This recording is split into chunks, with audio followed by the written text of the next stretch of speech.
Yeah, how did your appointment go on Wednesday? Did it go okay? Wednesday. What happened Wednesday? You said that your mom had an Oh, appointment. that's right. Yeah. Well, my mom's cardiology appointment went well. She Yeah. got new blood pressure at home cuff to try out and see. So we'll see. I don't know. I think when you get older or you have nerve damage, it really just hurts like you would not believe when you have when they squeeze you, those automated blood pressure cuffs. Oh, She's trying to biceps one, so we'll see how it goes. But that was fun. My brother was here, so that was fun. Actually, let's see. This is a picture that he took of the bristlecone pines up in the Sierra Nevadas. let me see if I can, uh, not seeing it. Uh, so I might not have it set up properly, maybe. Well, that I'm pointing to it. It's just behind me in this space. Oh, I see. Okay. Yeah, on the wall. Yeah. Oh my God. Yeah, Okay. so yeah, he's kind of a maniac. He does a lot of photography and like he's bought in the past. I think this one was taken with he'll have a like those box ones where it's just like literally a wooden box with the accordion on the front and everything. I forget what they call this type of cameras, but he'll have one of those where you can have like a 5x7 plate or something, Um, and then like backpack into some crazy remote area and take pictures and then hike back out, which I don't know why he has to be so intense about it, but it's pretty fun and he enjoys it. So that's cool. yeah. Other than that, I don't know. I got checked up by an ENT and it looks like I don't have any like weird ENT stuff going on. So just, ENT. ear, nose, and throat. Oh, Well, like everyone in the Napa Valley and also in my family, it's just like, so, so interesting. there was like, probably worth checking out to see if it like there's an infection or something I didn't think or anything weird. So, but I need to get my hearing tested. What was I gonna say? Oh, it was the first time I took Lyft. I took Lyft over there and then back, Yeah. and that was exciting. I don't know. It's weird. You have all these neurological problems. It makes you feel very insecure when you like are hallucinating a lot and stuff. Really? Or have like blind spots. Yeah, because Um, it's like you have I don't want to say limited information compared to what you're normally used to, and also to what other people have in a situation. So mhm. it can be stressful. But That makes sense. yeah, so I don't know. I was actually thinking about UFO related stuff and my health uh, not too long ago because I have chronic migraine. It seems to be one of my big problems that I'm having, and I'm working with the neurologist on it. So they basically give you various different medicines to see how you respond. Yeah. Um, because they have a lot of different categories and different specific medicines these days, but you kind of have to give it a trial and just see what works for you. Hmm. So I've been going through that whole process. Um, but I ended up, and they really do everything to try and make it so that you don't end up in the emergency room because it's really the worst place because it's like there's a lot of light, there's a lot of weird sounds, there's a lot of tension, and when you have a migraine, partly what can just knock it off is if you could just like in a quiet, dark place for a while and be able to sleep. But things got really, really bad. So my husband and I went to the emergency room, and I was really lucky because the triage nurse, her, I guess her brother had, I forget what they call it, a particular type of migraine where between the migraine and your aura symptoms, it looks like you're having a stroke, which has landed me in the emergency room before. So it's scary. Yeah. But he understood the severity of the headache and stuff. So they got me back into like a dark, quiet room really quickly. And I was able to be in there just like in the dark for a couple hours, which I think partly is what helped me. But Not to say anything against Oliver barking and everything. But No. but it was interesting to me because I see it like Jeff Knox, Martin Kottmeyer, a lot of these other people are doing great work of collating and organizing these kind of first draft reports of various strange events and lights in the sky. And there is a primacy given to the initial report, the initial thing that gets written down, right? And say this is going to be more accurate than things that come afterwards. Has been my problem with the emergency room and certain doctors, right? Because they're taking notes in your chart. Uh, Luckily, these days, you can look at the notes and they'll print out their notes when they discharge you. mhm. And the whole time that I was there, the doctor kept saying, well, okay, I know you have chronic migraine, but when did this one start? And I'm like, literally, it sounds like way over the top. But in the last year, I probably had like 2 or 3 days when I didn't have migraine symptoms of some type. So it's like, I don't know. It's like, I don't know. I always have a migraine. I always have an aura. But when did this one start? And they kept asking. And finally, I'm like, I said something like 3 to 5 business days or something. They're like, okay, this was like 3 days ago that this started. And that's what ended up in my chart. And it was interesting to me too, because they also said, this shows that it's not intractable. And I'm like, I don't know why me saying, I don't know. I can't remember the last time I didn't have any day that I didn't have any migraine symptoms. How is this not intractable to me? But I'm guessing it has something to do with, I don't know what. But Huh. so I actually had to write a rebuttal to my neurologist just in my notes that this was not what I said to them. And I've had to do that before with other instances where it's like, no, this was not what I told them. But they kept pushing, and finally I said something similar to what they wanted to hear, so they wrote that down. But it made me think about because people will tend to give more credence to experiencers who keep their story straight, right? Right, right. But it could be that the first person that took it down, was pushing to something, didn't hear something, wasn't aware. And I think these type of instances, I mean, we've seen in like uh, various cases, which none of which I can remember, but like when you're looking at like David Jacob or Bud Hopkins, and they have like a very particular agenda when they're talking to people, that I think molds the narrative that it is getting captured at that point. Um, Right. But then once someone writes it down, once they have a footnote or they can link it to a newspaper article, once, how do I want to say, once it's been kind of like time and date stamped, that kind of locks that in, and people will give that more authority. Whether or not it's true is like another issue, especially when people are dealing with like these very novel states of consciousness. I think it could take a while for just to try and let things settle down, or Mhm. sometimes you could see something very unusual, and then later on you'll see like the similar unusual phenomena, and realize, oh, that's what I saw back that time. I mean, for like for bird watching, right? Mhm. You'll hear an unusual call or see an very unusual behavior, and think that can't be true. And then, but you're like, but that's what I saw. And then I had a funny one. I'd been to see the dentist, Yeah. and in San Leandro, and I was taking Bart back home. And so I had to wait for about half an hour at this elevated. The BART system is like an elevated transit system, except for when it's underground. But I was on an elevated platform, and I was looking out over, and there was this group of eucalyptus trees, which are very tall. And I saw 3 pairs of turkey vultures, and they were courting. And so they would dive on each other, and then they would kind of do these sideways barrel rolls, and it was really fun to watch. And I watched them for the better part of half an hour. Mhm. And so I could clearly, they weren't even that far away, so I could clearly identify that there were turkey vultures, what they were doing. And this was in the probably late 80s, early 90s. And so I was really excited. And I spoke to several different bird watchers, and they're like, no, you didn't see that. That has not been documented in turkey vultures. No, no. And I'm like, I mean, it wasn't like a glimpse. I was sitting there for half an hour watching this.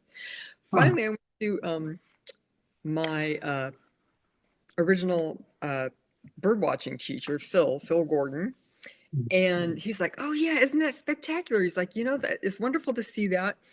It's a special behavior, and yeah, what's cool about it is that you'll see this behavior in a lot of raptors, like hawks and eagles and stuff. Mhm. But it'll usually just be one pair. But this is fun with the turkey vultures because they'll be doing it in like a larger group. And he's like, yeah, I actually saw that same behavior one time between California condors, which would just be really amazing to see.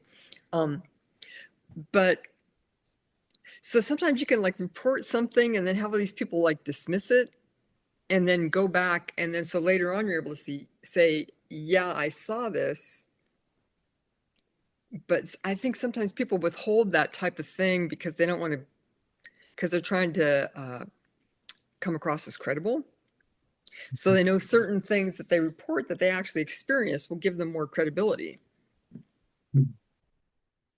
But other stuff, they're like, I don't know, I don't want to come across as like a complete flake. So I think it's a little bit unrealistic to expect people to just be like completely upfront about everything all at once. Yeah. I don't know if that makes any sense. Yeah, no, it does make sense. Uh yeah, sorry. You started talking and then I like totally spaced out. I didn't space out, like I was listening to what you were saying, but it was like, oh, this is the interview now. Okay. But it's However you want to do it. But I had thought of that recently because I had that experience, and it's just yeah. like, I've had to do that several times in the last few years, going to our local emergency room. And I was like, guy, because I really appreciate people doing that work of getting like the earliest testimony or the earliest thing that's written down about Yeah. these experiences out there. But it's like that doesn't mean it's true. That doesn't mean it's more accurate, you Yeah. know. Yeah, the any report of a UFO sighting is a report. Yeah. And if people come back, several years later and they've been able to integrate the experience or, had other experiences or something and they say, actually, or, this person put words in my mouth or whatever, or I was under undue influence.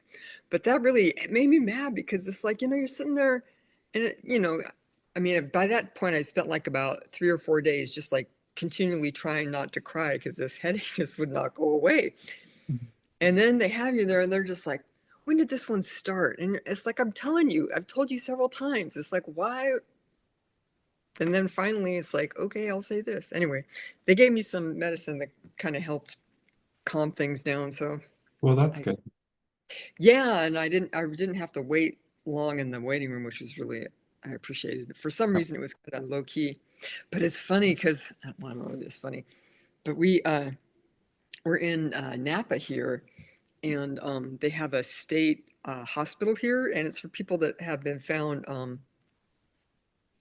that have committed crimes and they need intense psychiatric treatment in a secure facility, Mhm. which is kind of, I mean, it's kind of funny. When we were growing up, these are like the boogeymen were like Napa State Hospital. Oh my God, someone escaped from there. Ah. Those are all like the boogeyman stories from when we were growing up, or Vacaville. Um, Mhm. but it's like every time I go to that hospital, I see a prisoner and they're from Napa State. And I saw another guy. It was funny. I was so out of it. I was laying there, and the door to the room was open a little bit, and I see this guy going by in a gurney. I'm like, wow, he's wearing a lot of orange. And then we have the guards come with him. It's like, oh, okay. The one positive thing I could say is that it seems every time I've seen them, and it's like every time I go to that hospital, you see someone from Napa State, um, and they seem to be treated with with respect. I've never seen anything where the guards are like being disrespectful or cruel or anything. So which is good. But but yeah, it was funny. I was like, wow, that guy's wearing a lot of orange. Anyway, so did you have anything you wanted to talk about? Oh yeah, yes, of course.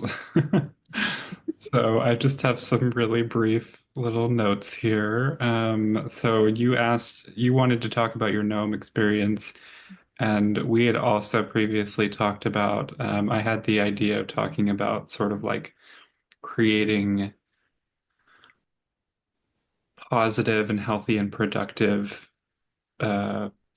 para-weird um, culture, I guess, Ooh. or community or that kind of thing. And but I mean, we can just chat about whatever kind of because there's I mean that can mean a lot of different things, really. I was thinking about a lot of the different things we could talk about because I mean you're pretty knowledgeable in a lot of different areas that are related to that, I feel. I mean, a lot more knowledgeable than I am. Uh, I don't know. I can run my mouth. you can run your mouth. Well, but I mean, another thing that I wanted to talk about too, and I don't really know how this connects to all of that, but like you're from the Napa Valley, is that right? I am from California. I was born in Fresno, Okay. lived most of my life in the greater San Francisco, in the East Bay, like Berkeley, Albany, Pleasant Hill. Okay. And then I don't know, about 8 or 9 years ago, I moved up here to Napa because my mom had been living here for a while, and then she had some health problems that were pretty bad. So I started helping her out and living with her and stuff. I So see. Oh, okay. All right. yeah. But yeah, um I don't know. I feel like it's weird that we have so much in common. I mean, it's not weird, but we have a lot in common because I'm from California originally and I Mhm. lived in Monterey for a Well, year when I was a kid. But I was also born in California and I've visited there a few times since that time. And I also went to the Evergreen State College, which is like, just like a standard. I want to say it's a state college. Yeah, it is a state college. It's in the name. But, well, what town is it near? it's in Olympia, so it's Dayton? very similar to UC Santa Cruz. Like that's what a lot of people say, and I don't really know what the similarities are exactly, but I mean that's what my understanding is. People taking a lot of drugs. Yeah, I'll but teach you also the the other shit. cult. I think the culture is really similar too, probably. I don't. Um, Santa Cruz has a lot of radical political thought, mhm. as well as all the drugs.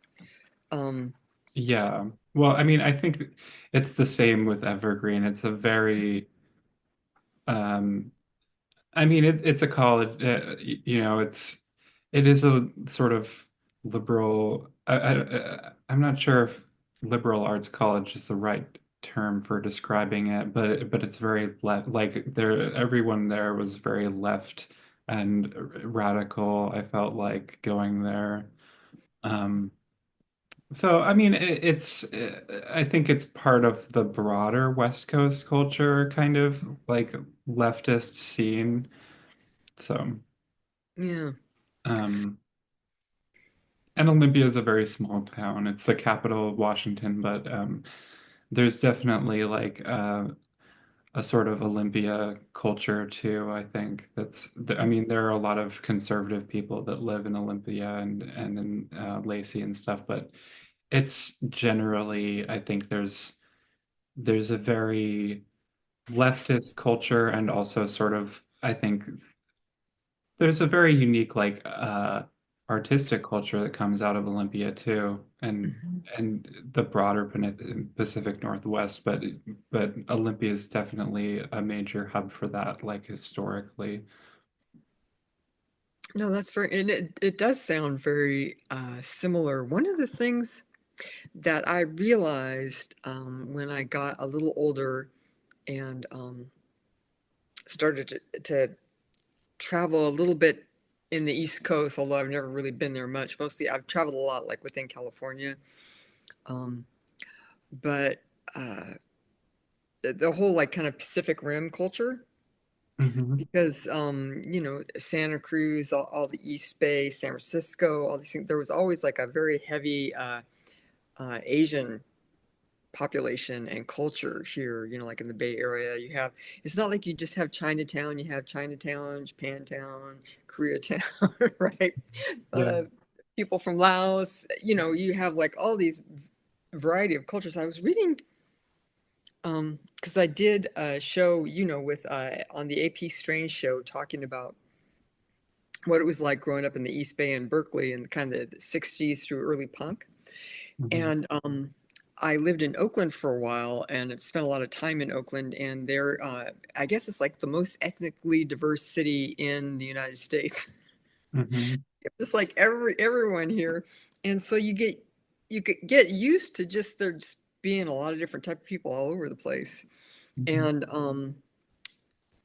And you don't realize that it's not that way so much in other places. Because even when we were I was born in Fresno, which is like in the middle of the Central Valley, and even in Fresno, you had like Armenian food.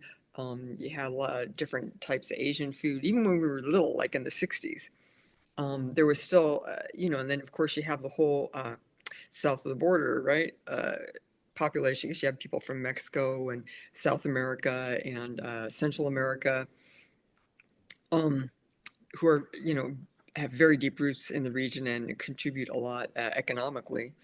Um, so yeah, it was, you just get used to it being very diverse. And then also that I think the influence of Asia is a lot more profound here on the West Coast because it's just, it's closer. I think you're right. Yeah. I mean, I think Asian culture has had a big impact on my life personally, and and also my parents' lives as well too. And my sister has visited Korea and Japan because of that as Mhm, well. So like there's a very there's a very strong connection in my family with, I mean, I wouldn't say it's like super strong, but it's interesting. There's this kind of connection between my family and like South Korea and Japan, mhm, that um and I really want to go to South Korea now because of that. But and yeah, I think there is like a Pacific Rim sort of culture. And I really saw that a lot in Seattle too. I don't see that so much here in Portland, but it's mostly just mhm, because I don't spend a lot of time, you know, these days like traveling around Portland or mhm, something like that. But I think Seattle is also just a more diverse city than Portland in general. There's much larger immigrant populations. So, there were lots of people um, from East Asia and Southeast Asia, and also a lot of people from Africa and stuff like that. yeah. It wasn't as diverse as Oakland, I'm sure, because I lived for a long time on the north side of the city, and I think there's the north side of the city is a lot less diverse, and there's a lot more white people. But it's interesting too because there's a lot of people from Scandinavia in certain areas, like in Ballard, there's a lot of people from Scandinavia that have been Mhm, living there for, a long time. mhm. But It's kind of a wild mix. yeah.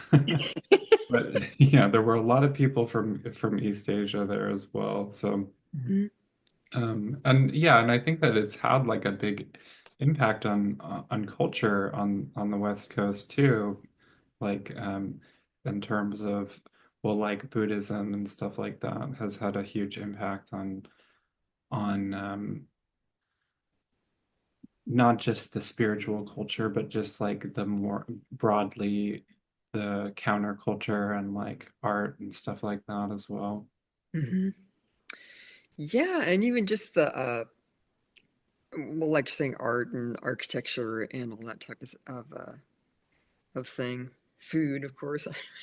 I shouldn't talk about food, but yeah, it's a very, I don't know. The first time I went to New York, I think in my mid 20s, and yeah, it was really odd to me to see this. Like, well, there's not that kind of like Mexican American uh, population, and also I didn't realize how uh, big the various Asian cultures influences were in the greater Bay Area. And, because here in California, they've been, you've had Asian immigrants, since the time of the gold rush and big populations. And so it's not, how do I want to say, it's been around for a long time and they've been through a lot, like with the internment in World War II and stuff and other uh, anti-Asian and racist laws that sadly we're seeing these ideas come back again. Well, not just ideas, but yeah. So there's always this kind of like tension with how is everyone going to live together when it's a lot. They bring immigrants generally, and then immigrants from these areas. They have a long history, just in California specifically, and they have a huge economic impacts. So it'll be interesting to see what happens with Yeah. yeah, this craziness that we have in our current administration. So Yeah. yeah, but Well, and I also wanted to add on a lighter note mhm. to that too. I think that Hawaii is a really big part of that, and like Hawaii is a and groups of islands like Hawaii in the Pacific Ocean that are very isolated are really interesting from an ecological standpoint. But Hawaii, you really see that too. I mean, I'm not really that familiar with the because I've been to Hawaii, but I haven't been to the rest of Polynesia or whatever. Like, Yeah.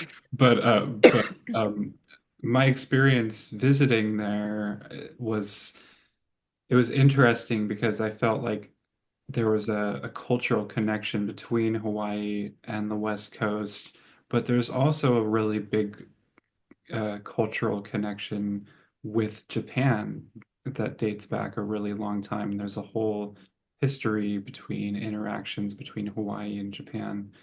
And Excuse me. yeah, so I mean, it's cool how it's this island in the middle of the Pacific, and it has all of its ecology is based around, these plants and animals that end up getting there, from all over the Pacific, and also that's what the culture is like too today. I mean, it didn't used to be like that, but it's very much like you've got the Hawaiians there, and also all of these other people from all across the Pacific. And there's this weird, unique Hawaiian culture that's kind of come out of that. I find it really interesting. No, it's fascinating too because there is a lot more. How do I want to say? A lot more of the traditional culture has been able to survive there as Mhm. well for Yeah, different for reasons. sure. Um, Whereas this is another interesting thing for me to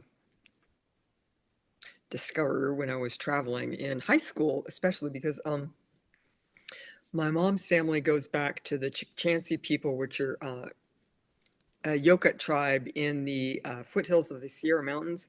And it's kind of like in the foothills of the Sierra Nevada mountains, kind of south of Yosemite. And there's not a lot of people in the uh, enrolled in the federally recognized tribe at this point. And I think there's less than 10 people who still speak the language. Um, and there's not, I don't want to say, my mom's mom and her sisters and brothers were all, were all born on the rancheria Mhm. there.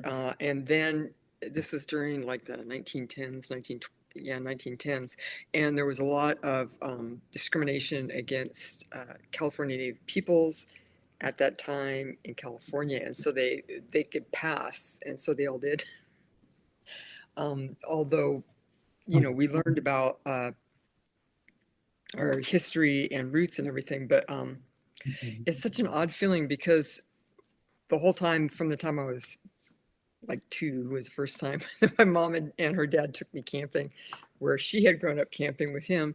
And this is right around the area of where this tribe uh, lived for thousands of years. Mhm. And it's weird because you could go there and not like surface level, there not be anything about the Chansey tribe or that there used to be people who lived here who weren't white or whatever. Um, and it was just like really weird because there's this like huge disconnect. Whereas, like my mom's dad is from German ancestry. So when I was in high school, I was at the Oakland Symphony Youth Orchestra and we went to Germany for a month, like 1976, I think, or 77. Anyway, Cool. I was like 15 and it was really cool, but it was also interesting because it's like, oh, there's this part of my heritage that you could go there and you can see like German people and German culture and German music and German language and all this type of stuff. But you could go to this other part that was like more recent and closer to, but it's just been like eradicated from the land. Yeah. So that's one of the things that heartens me about, for example, Hawaii, is that they have been able to have more continuity and have more. I mean, they still have like a ton of problems, but they have a lot more continuity with their culture and the land. Do Yeah. have to say that there are a lot of tribes here in California that are continuing and developing their, I don't want to say, relationship with the traditional lands. There is a park that it's a state park that we went to growing up. It's called Chase or Indian Grinding Rock, and it's near the town of Volcano. And it has a fascinating, I think it's a Miwok tribe that is there. They had been there traditionally, and then when the gold rush started and everything, you get a lot of these people getting disconnected legally from access to their traditional lands. So for some reason, there was a rancher who lived there, and he had a lot of property, and he always maintained a good relationship with the indigenous people who had been there. So there was like an ongoing like land management practices and interaction with the ecology there. And then when he died, he bequeathed this land to become a state park. And so it's a state park, but the tribe there, the Miwok peoples, are very involved with, like doing controlled burns and land management. They have a big, huge roundhouse there. They have traditional bark houses. They have a big time every fall, which is kind of like a powwow or something. It's it's just like big harvest thing, and they do traditional dances and everything and food and everything there. So it's very interesting to go there and just kind of catch the vibe of the place and just see all these items and what it's like being in this land because California's indigenous people had very particular land management practices that were very different from how like national forests are managed these days. So I always encourage people to go up there. They're the Ohlone peoples uh, in the East Bay, Mhm. the East San Francisco Bay. You can go to Coyote Hills Regional Park. They have a lot of programs involving in Ohlone practices and just like seeing basket weaving and stuff. People kind of, I don't know, when I was growing up, people would laugh about that. But the California indigenous peoples had baskets that they would make that are all over world museums and everything because they're very beautiful and Mhm. very finely made. And there's a lot that goes into that. But yeah, so there's ways that you can that uh, the traditional peoples are starting to show up more in the landscape and in the culture, and I'm really excited about that because I Yeah. don't know, especially when I was younger, it was like it was really interesting to me to just this like, wow, I've been going to this place where some of my ancestors and family was from all my life, but you don't see a trace of them. And then going over to Germany, it's like, oh yeah, it's like this is there wasn't that kind of I mean, obviously there's problems in all these different places all over, but yeah, so that's kind of a nice thing to see. And I think if people,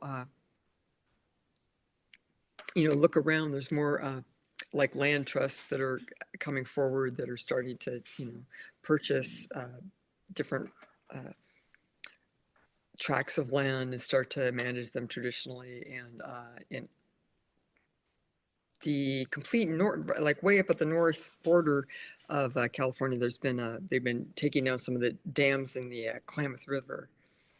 uh, Um, waterway. Yeah, yeah, yeah.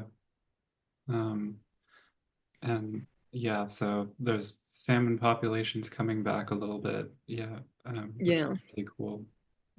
yeah. So yeah, so we'll see how that goes. But yeah, so it's starting to have a little, some different momentum on it than when I was when it was, I guess it was 1972. There had been a bunch of treaties with various California tribes that were federally recognized, and they decided to uh, pay off everyone who had a legal claim to any land, and then it's like, okay, well then you don't have any legal claim anymore. So I was 10 and got a few $100, and then didn't have any rights anymore. Yeah, it sucks. Yeah, and it kind of gets me too, because you see a lot of people that talk about, well, are you a member of a tribe? It's like, well, usually, like the federally recognized tribes, I mean, the federal government, I don't think has a great track record of looking out for the best, you know, interests of, the people that they were making these treaties with. So anyway, but Yeah, for sure. And yeah, I think it's and the problem is worst for like indigenous people, but the same problem it applies to everything. I think like we're very disconnected to the land, we're or from the land, I should say, and everyone is, and it sucks, I think.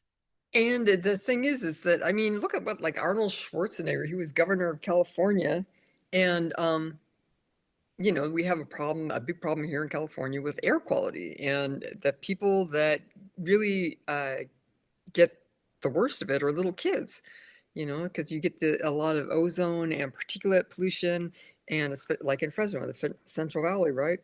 Mhm. And little kids can't go out and play without developing asthma or damaging their lungs. Mhm. And Schwarzenegger started to speak out about this because, even with all his money and power and connections and everything, his kids still had to breathe the same air as everyone else and got this. So the idea that, you can be, Mr. Musk and blast off and go live in Mars or something, it's not how things work. Yeah. But But yeah, it's pretty insane. We're living in a really weird time. And I don't know how to put it better than that. Am I make it up? Okay, no. it's NFG, as we like to say. No forking good. Yeah. But anyway, so how does this relate to gnomes? Well, it's funny. I was just, and actually, Oh, paraphrase. another thing I wanted to ask you too Oh, well. about was as sort of like a side note was about balloons too, about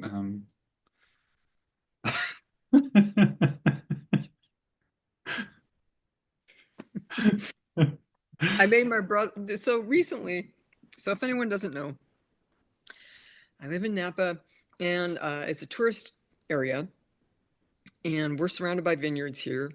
But I live in like an older, like 55 plus active living community.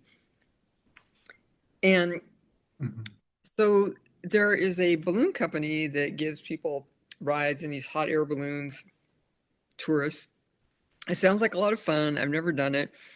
But for whatever reason, they take off in this one spot and they just bottom out, like right on my block of houses.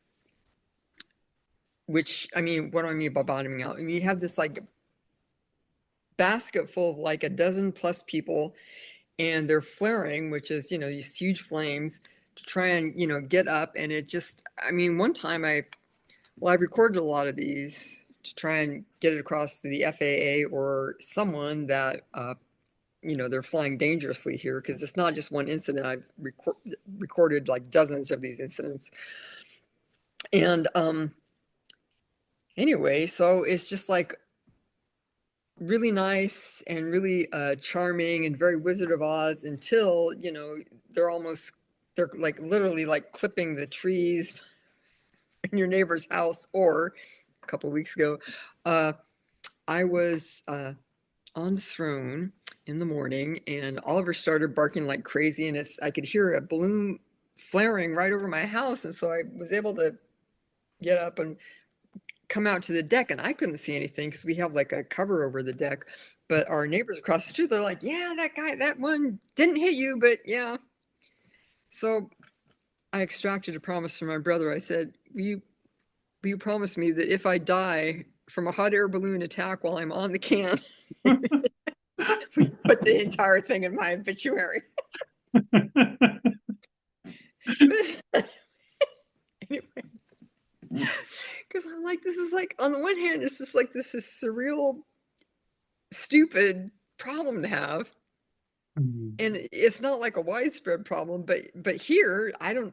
It's just because they take off at this one spot, and I don't know if they're trying to save on gas, or if there is something that has to do with like there'll be certain areas that will be cause more of a thermal than others. Um, uh, if you look at let's say hawks or vultures, they'll find certain spots like over like a parking lot, right?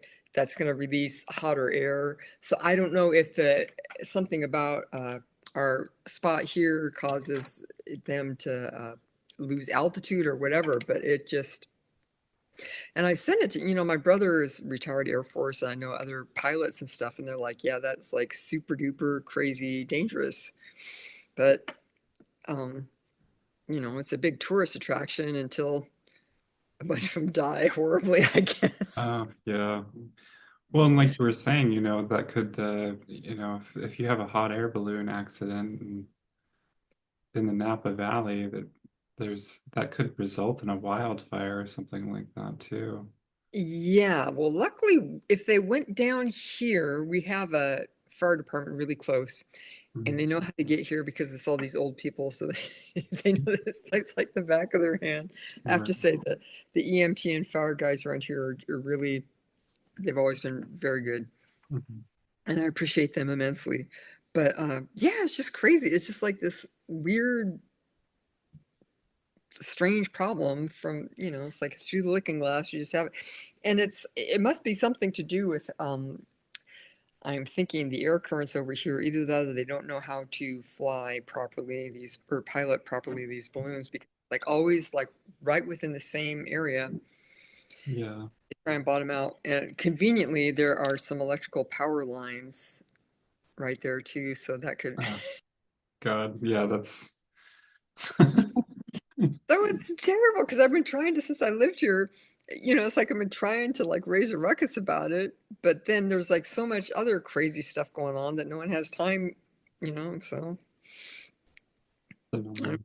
Mhm. At least I didn't have to die on the toilet a couple weeks ago. My mom is sighing. I'm sorry, mom. I think it's I think it's Oliver. I think Oliver he he affects the weather, like he affects the wind currents somehow. It's funny. We have a ton of like little tiny yappy dogs around here, and they have a great time because they have their whole kind of, system from house to house. Usually it's Pepper. She's so funny. She's like this, she's even smaller than Oliver. Oliver only weighs about 8 pounds. He's my little chihuahua. And Pepper is like even smaller, but she kind of looks like a cow because she's black and white and Mhm. kind of stout. But she's usually the one who starts. She's pretty cute. She and the lady who lives with her, uh, they have oftentimes like little matching kind of like vests and stuff. So it's pretty cute. But yeah, so how does this relate to gnomes? Oh, this doesn't re- this is its own. I just thought that since we were doing an interview that we should really talk about hot air balloons. Like I felt like it had to happen. No, I appreciate it because actually I've learned a lot by about hot air balloons and the history and everything from your videos on them. Oh, And good. Thank yeah, you. it's fun. My nemesis. my God, it's like so stupid. But yeah, so well, it's interesting too because there's this whole strain in California of kind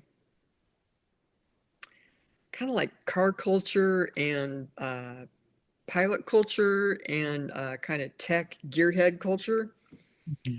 Mhm. That is a very big strain. My mom's dad was a mechanic, but he was also a he raced motorcycles like in the 30s, and he was national champion with they do like uphill timed racing. And Mhm. he was amateur, but he worked for some different like the guy Hap Jones who was involved in Indian motorcycles and knew a lot of different people who were big in that whole scene. He worked in the Indy 500 as like on a pit crew and helped develop that. You know, they have that piston that basically lifts the whole car up. Oh, okay. I Yeah, think yeah, so. he helped develop that and invent that. Um, Oh. and so, and then my dad's dad was also a mechanic and very involved in a lot of this uh, mechanics for racing and streetcar stuff. My dad did some racing when he was young, like stock car racing, and he did one demolition derby. He said he was never more sore in his life than the next day. But you know, you have all these people that are like doing this stuff and you know flying weird things and coming up with different type of vehicles and stuff. I had a dear friend who's been gone a long time now. I met him in my early 20s and he was like about 90, Duncan Lee.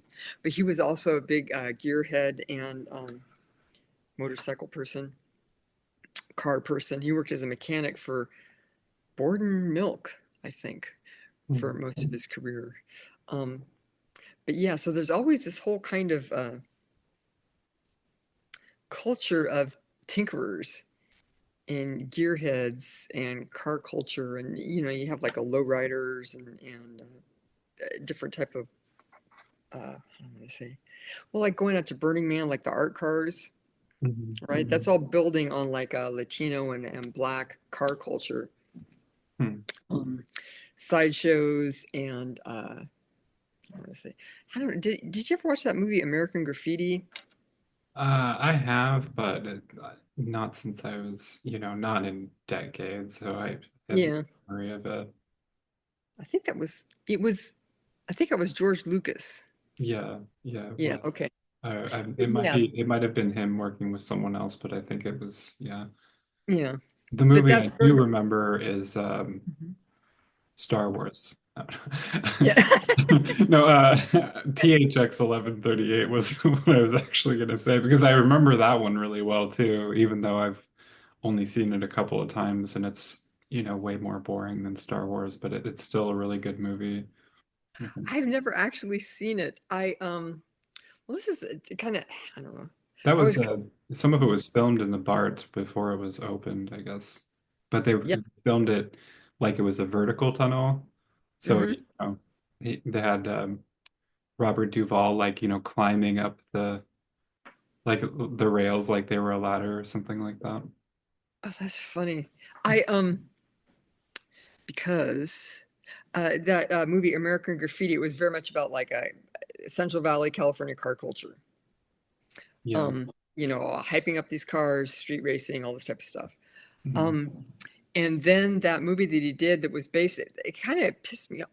I don't want to swear, but it kind of made, well, it's one of those things where it's like, wow, when you see Star Wars, I think a lot of that kind of, especially like the aesthetic, especially of like the Imperial, what the bad guys, Darth Vader and all those people, Mhm. goes back to THX.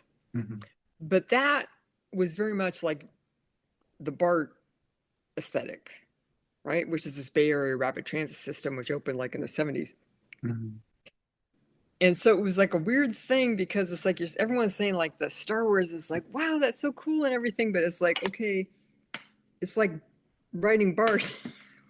You can ride Bart, and they're like weirder people.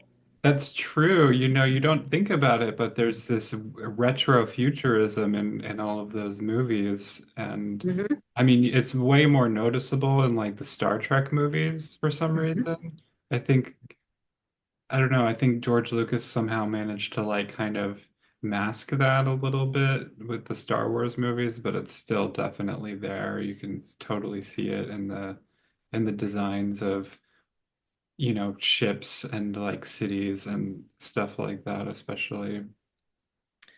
And it cracked me up because when we were growing up, Mhm. uh, Star Wars came out and we saw it.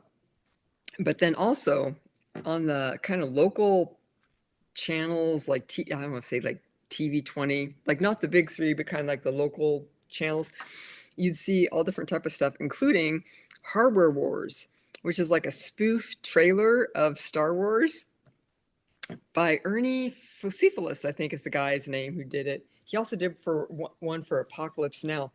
But it's just really funny. It's like these corny old I want to say like kitchen appliances. Like you have like the background, it's like super corny, and you have the toaster on a string, and then you see, and it shoots out these two toasts that are flying in formation, and then you have the electric egg beater or something that zaps them, and it's really I mean it's just they have like actual Cookie Monster costume for the Chewbacca and the whole thing, and it's really funny. But that guy actually went to school with my bonus mom. She's been married to my dad for, I don't know, over 20 years now. And she went to school in Albany, California, which is just near Berkeley, just north of Berkeley, California. And so it's kind of funny that you have the whole Bart thing, and then George Lucas kind of using that and becoming so famous. But then, you have people that are right there too, are just spoofing him about it. And we always thought that was just so, I don't know, it was just funnier to see it, kind of the low budget, kind of somewhat skeevy, dorky kind of thing. Um, It's but funny it's that interesting. it's like something that, that it's just everybody knows what it is and everybody, like most people have seen it and I mean, at least of certain generations. I don't know about like more younger generations, but like our generations have seen it and um and it's just like so beloved by everyone, which is crazy to me because it's like the only really good thing about it, is that it looks good, and it sounds good. Like that, it's not like accurate or anything. Like the story's not really that great. Like I know like that like people kind of fixate on this whole like, oh, the hero's journey, whatever. Like no, it's the hero's journey is boring and the Star Wars storyline like is pretty simple. I mean, it's not really that there's not really a whole lot to it.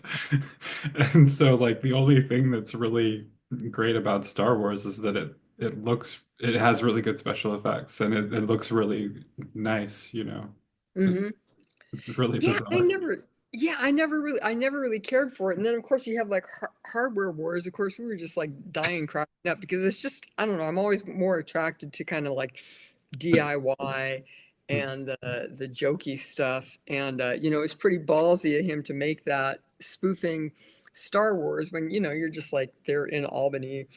Um, but the interesting thing about that is that where I saw my gnome was in Albany. Oh, Yes. okay. Well, Yeah. that is connected. Finally. But it's not. Well, the other thing that kind of gets me about Star Wars is that, like I always think of the bar scene, and there's supposed to be like weird looking aliens, Mhm.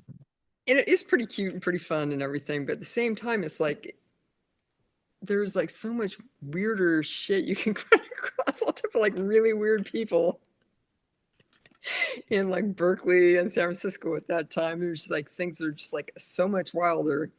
Mhm. Um, back then, and so he kind of made it family friendly, I guess. Which I mean, that's fine, that's understandable, but it's always kind of like, yeah, there could be like a lot weirder stuff going on. Because that was the time when he was making that, when you had, what was it? There was the Suicide Club and the Cacophony Society, which are both like precursors kind of to Burning Man. Okay. And yeah, they were doing it like, if you want like weirder stuff, they were doing a lot of like urban exploration, um, and kind of perform like happenings. Like there was one time they went on the Golden Gate. The Golden Gate Bridge goes across the Golden Gate. It's this big bridge. I'm sorry. Anyway, so it Thank you has. for our listeners. I'm bringing everyone up to date on this. Okay, so you have 4 lanes of traffic, and then on the Pacific side, you don't have a sidewalk, but I believe on the east side, you have a sidewalk where people can walk along, and it's very bracing because you get a lot of fog and it's very windy. It's very high up in the air. Um, so they would do things like I think this was the Cacophony Society.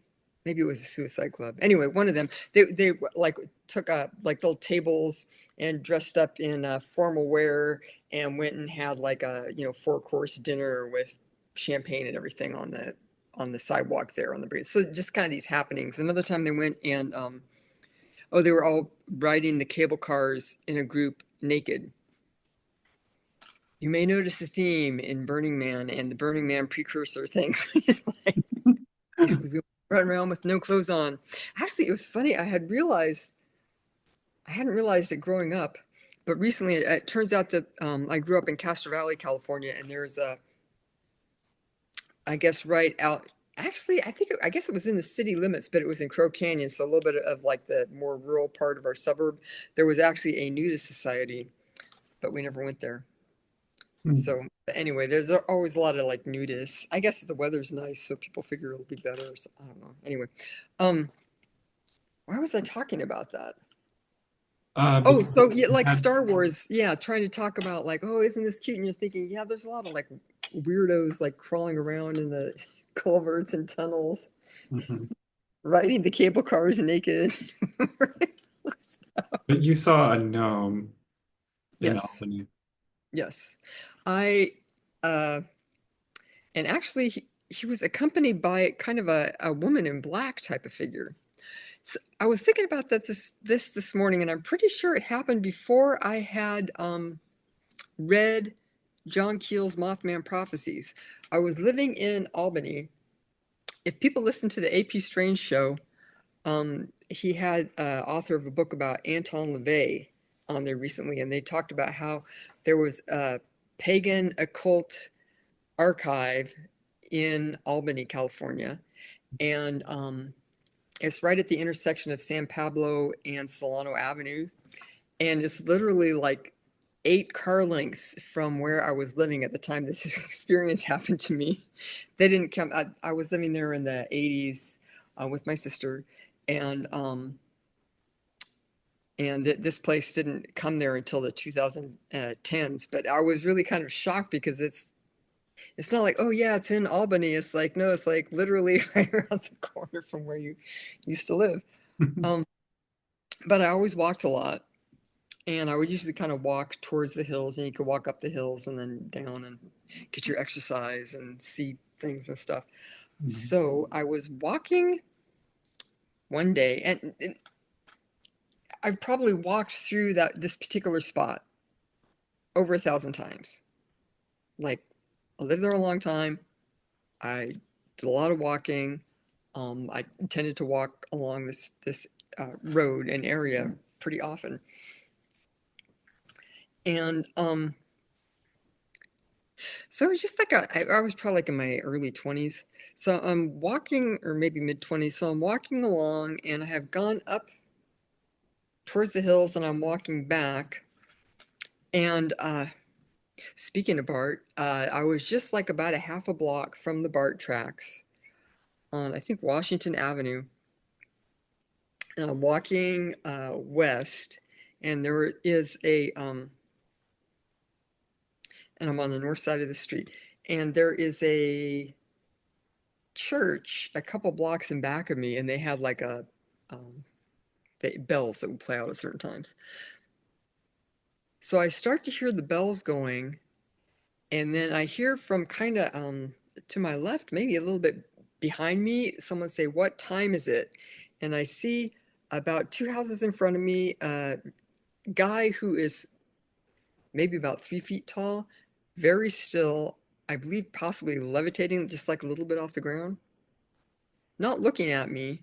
And he didn't have like a gnome hat or anything, but it's just like the best I can do to describe him, like a small person, pretty hairy, that kind of earthiness about him. And then kind of on the opposite side of the street, I forget which way she was walking, a lady who seemed associated with the whole event, and she had that kind of 40s style to her, but I didn't get it like a good or long look at her.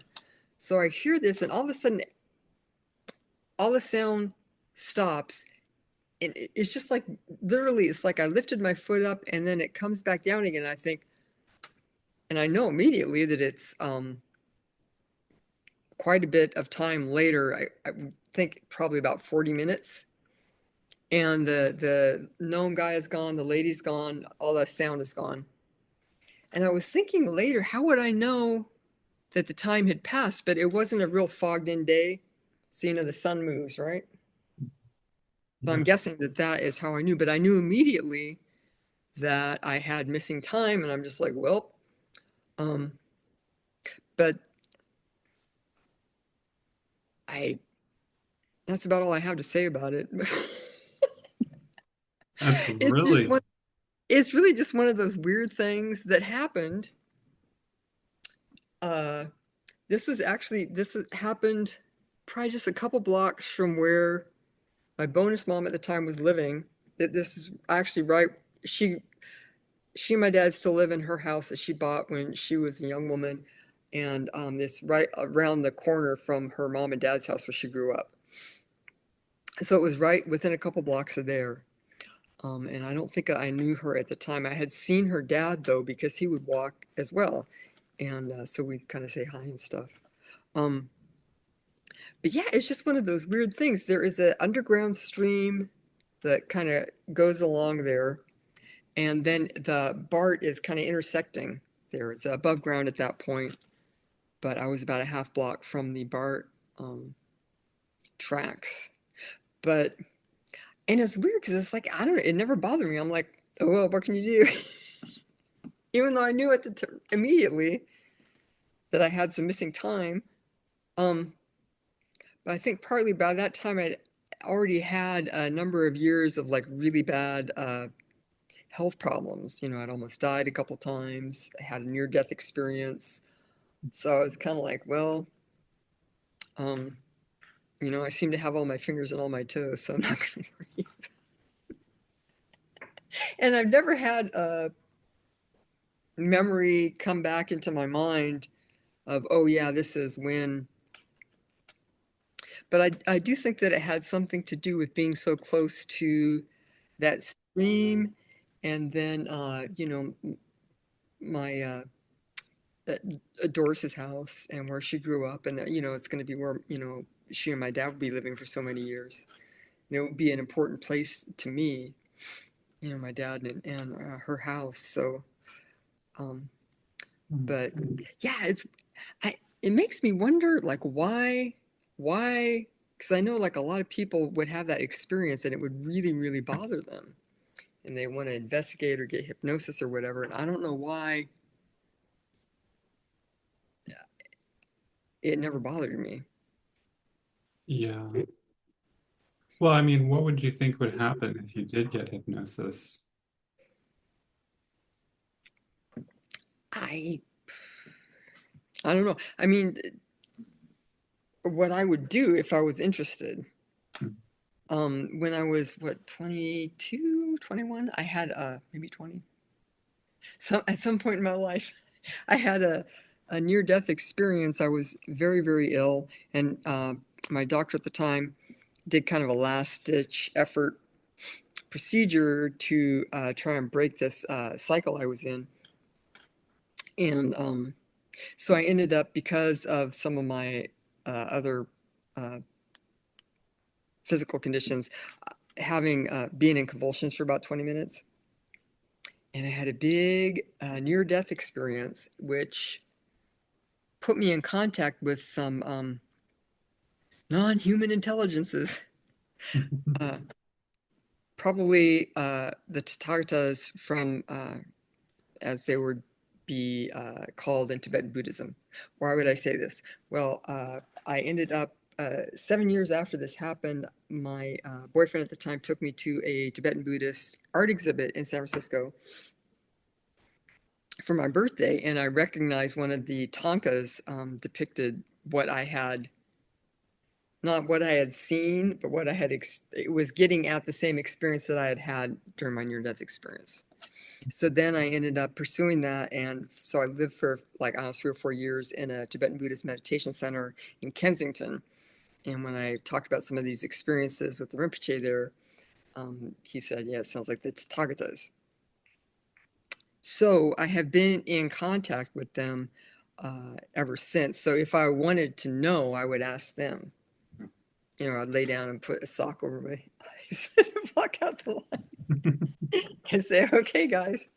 But I don't know, I've just never felt the need to. Right, right. Well, I mean, I wasn't thinking of that in terms of Tibetan Buddhism. It's pretty interesting.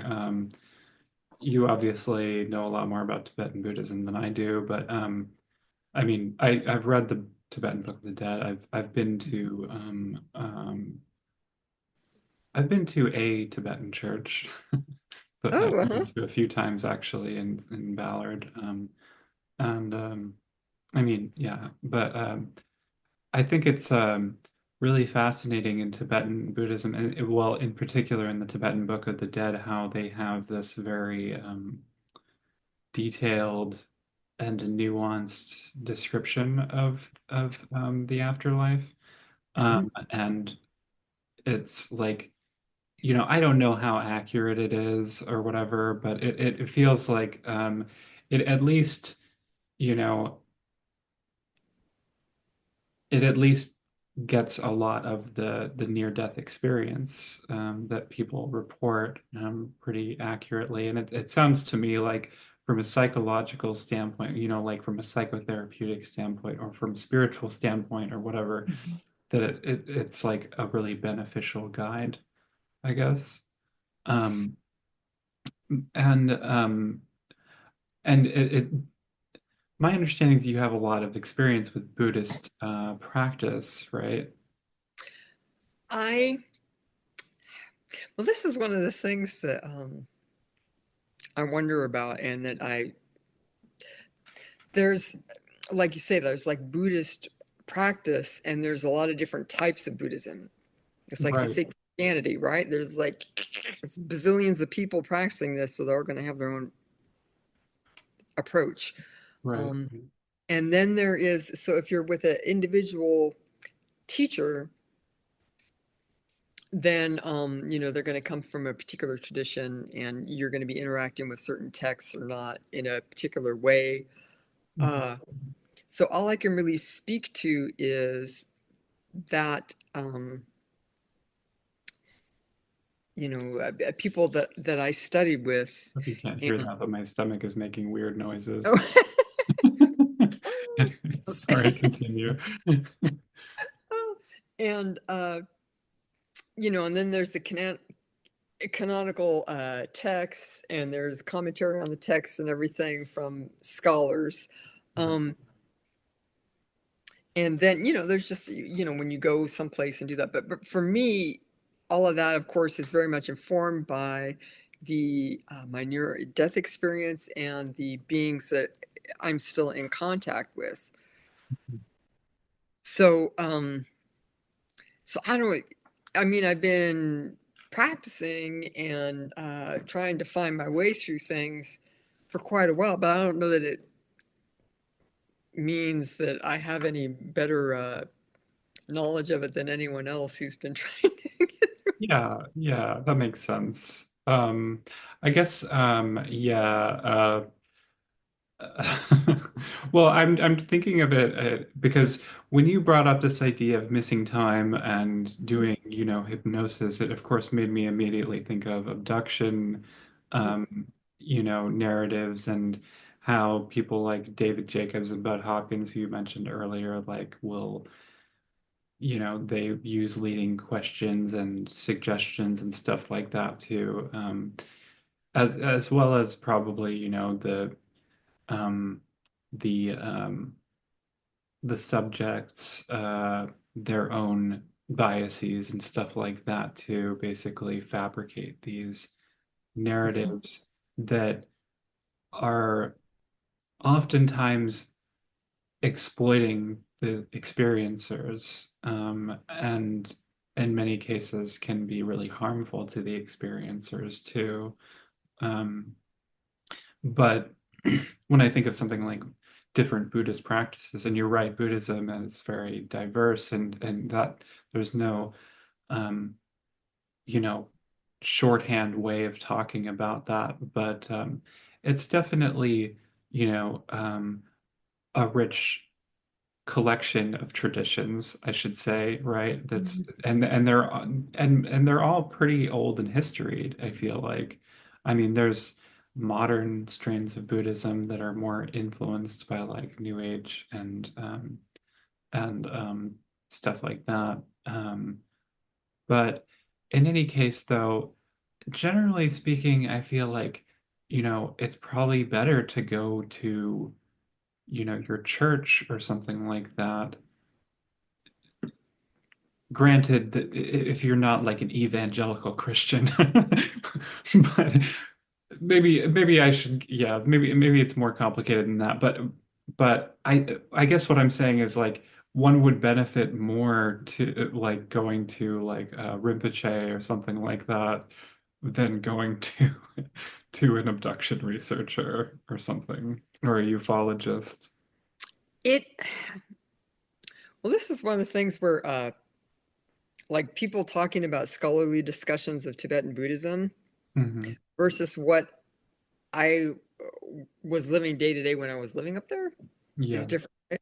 Okay, so when I was living at Awam Shodan, there was a focus of it's like, okay, what are the Four Noble Truths? Okay, what are we doing? We're trying to reduce human suffering. Hmm. We're trying to reduce the suffering of sentient beings. Yeah. That's what we're trying to do. So whatever you're doing, it has to be working towards that goal. Yeah. So if someone has like a strange experience and they're trying to get guidance with that, um, it depends. There was, there can be a Rinpoches or spiritual teachers who aren't that great. I experienced there was a lot of what I felt was sex or gender-based abuse, exploitation in Tibetan Buddhism. Hmm. Uh, Which so it no depends upon surprise there. who, yeah. So it depends upon who you are and who the person is that you're interacting with, and what's their thing. Sometimes I think that even people who are more well-intentioned about being an abduction researcher, um, it's like they're more concerned about getting the truth than, okay, this person is having difficulty with this experience. It's like, if you have like a little kid and they're in a car accident and they're freaking out, it's like, what are you going to do? You tell them, yeah, don't worry, your mom's right on the way. You're going to be fine. We're going to take care of you, right? You don't, they may not have a great chance, but you're not going to say, well, the thing is little Jimmy, your chances suck, right? Yeah. So to me,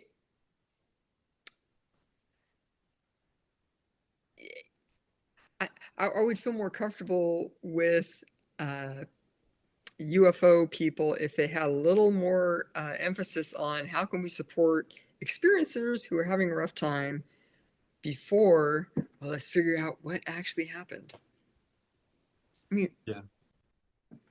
Yeah, I agree. I think that really like, and that's should be everybody's main priority is to reduce suffering, and other things come second. I mean, I really love, you know, UFOs for the weirdness and the fantastical stuff, but And I think that that stuff is important in its own way, but really like it's more important still, to to make sure that everybody's okay. And Yeah, if they're that's a not good okay, then to do something about it.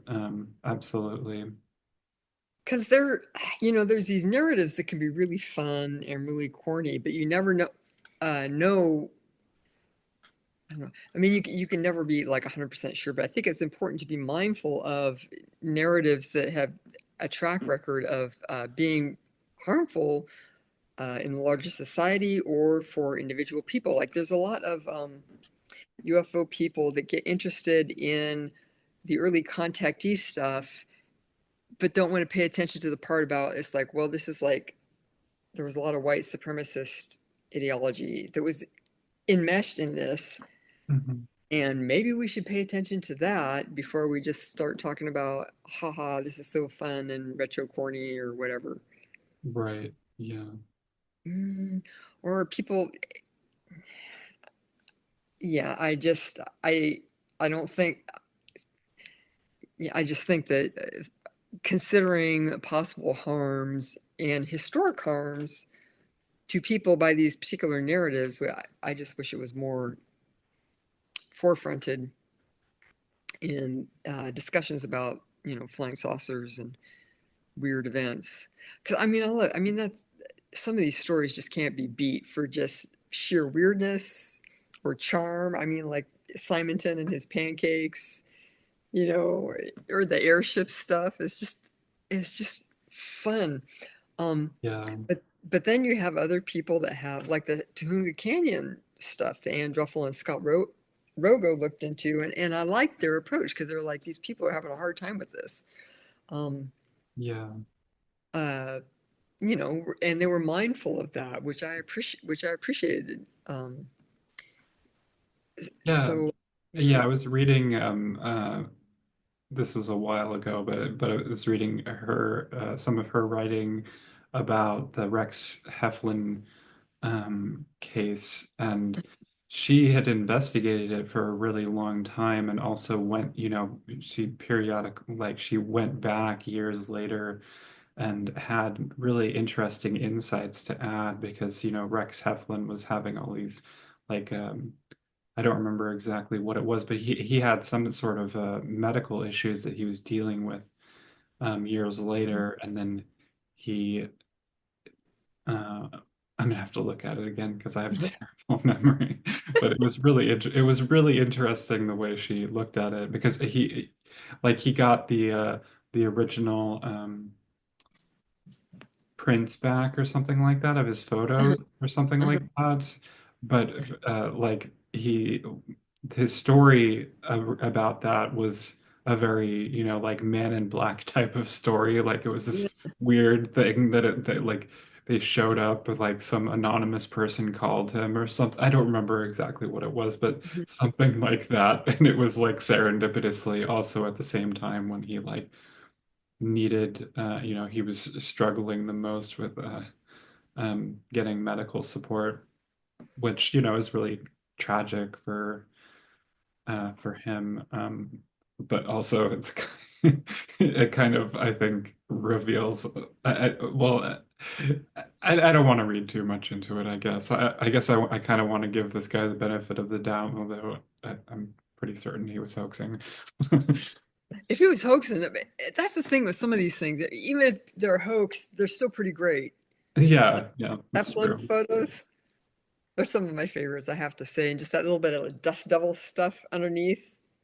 Yeah, well, there's like a smoke ring in one of the Yeah, pictures. yeah, Like right. three pictures that are this little like top hat thing, and then there's I like know it's a like a little yeah, smoke ring. it's pretty good. And it's funny too, because you never know when you're gonna. We have a phrase in my family because when we were growing up, spent a lot of time camping all over California. But me, my mom and dad, and my brother and sister, who are both younger than I. And I remember one time we were going north on Highway 1, probably north of Jenner. So it's this very dramatic coastline where it's eroding and these big cliffs and everything, and you have beach at the bottom of the cliffs, and there'd been big storms or something, so there was all these old I mean, it's pretty amazing to see, but you have like a pine trees or something, and they'll erode down into the cliffs, and then they get turned into driftwood. But it's like these huge trunks of these trees. So Yeah. these huge pieces of driftwood all jumbled up at the base of these cliffs that we're looking down at, and I'm like, oh look, it's whale bones. And I was probably about 10 or something. My Oh, mom, my brother, everyone's like, what, really? I'm like, oh yeah, look down there. You can see it's like the ribs and everything. They're just like the whales die, and then the bones get all cast up on the thing. So I don't know how long this went on, and I'm like, I thought they were playing along. My mom's like, what? I'm like, yeah, no, it's like driftwood. She's like, what? So she got all mad at me. But anyway, that's kind of like the word in our family for someone causing mischief, kind of shifting BS onto that. But it's hard because even with the things that seem completely obvious to you, someone else, they may have no idea, and they'll just like swallow a hook, line, and sinker. So, but yeah. So I don't know. I try and the more I go along in kind of UFO spaces and stuff, I try and kind of tamp it down. But it's hard because I was just born that way, where you're just kind of coming up with BS stories to entertain yourself, and then people believe it. But yeah. Um, um, so you talk a lot about like disability and the history of disability activism. And so I was just wondering, like, what would you say about because I definitely there's been a lot of stories about this lately, especially with like the telepathy tapes. mhm. What would you have to say about disability around the para-weird and UFOs? Basically, okay, so I grew up in the East Bay, and this is an area that has a very, very long history of disability access and disability activism. There in the 1860s, I think, there was started a school for the deaf and blind in Hmm. Berkeley. So this was basically so that people could learn Braille, they could learn sign language, they could learn skills, so you could go out and pursue a career. So it wasn't like a weird thing to see a blind person or to see deaf people around, right? Hmm. And then in the 70s, you started to have, actually the 60s, the Center for Independent Living, where you had people with mobility issues, for example, Hmm. using electric wheelchairs or something. So that's why nowadays you have like cutouts and various other aids to help people, um, ramps and stuff, to help people who are having mobility issues be able to access just like public areas like anyone else would access. It's just, Right, right. go Yeah. to a restaurant, or you could go to the DMV, right? And do your business. Okay. Um, so, and then when I was growing up in elementary school and stuff, you had a lot more what they call it mainstreaming. So you'd have, they call it like an individual education program, I think, or plan. Yeah. Um, but it's like people that have like certain different needs, so you spend as much of the day as possible in the kind of larger group of a third grade classroom or whatever the hell. And then if you need extra help with like speech therapy or learning language or navigating as a blind person or whatever, then you have that time set aside for you, you know, in your own, let's say, separate from everyone, the main people in the classroom. Um, or people that have like a sign language interpreters or whatever. Um, so you have these kind of accommodations so that just because you have like a particular sense that you're lacking, or it's not working so great or whatever, you can still participate in education and work life, public life, being a citizen, all that type of stuff. Um, so it wasn't like this weird thing. I was like, oh my God, someone is actually, using a wheelchair or whatever. It wasn't like such a big deal for us because we're around a bunch of people with different capabilities and stuff from the time we were small. Um, So one of the things that you realize when you're around a lot of people who have varying situations going on with their bodies and brains is that um, basically, we're all people, right? So it's not like these are some special shining example. It's like people like there were romanticized people with Down syndrome, um, which is just like kind of like the upside down of before when it was like, oh my God, you're not standard issue, so you need to go away and no one needs to see you, right?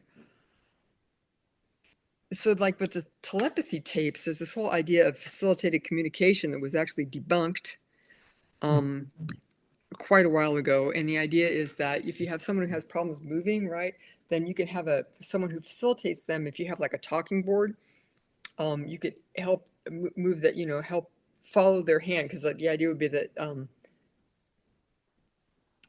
they had the mental capability to spell words, but they're like their hand was kind of weak, so you just kind of follow their lead. So this, can be pretty easily tested and was found to just be basically not something that's going on. And the other thing is that there's a ton of different ways where people can independently, if their problem is mobility, Mhm. or language, you can have other ways for them to communicate. You can have, for example, like cards with certain things on them, like different fruits or types of food items or TV or whatever, so they can choose that and communicate that way without having someone else involved. They can communicate. You can come up with these ways for people to communicate independently. Um, so this facilitated communication stuff was debunked, I don't know, like 15 plus years ago, I think. Then on top of that, it was found to be a place where you could have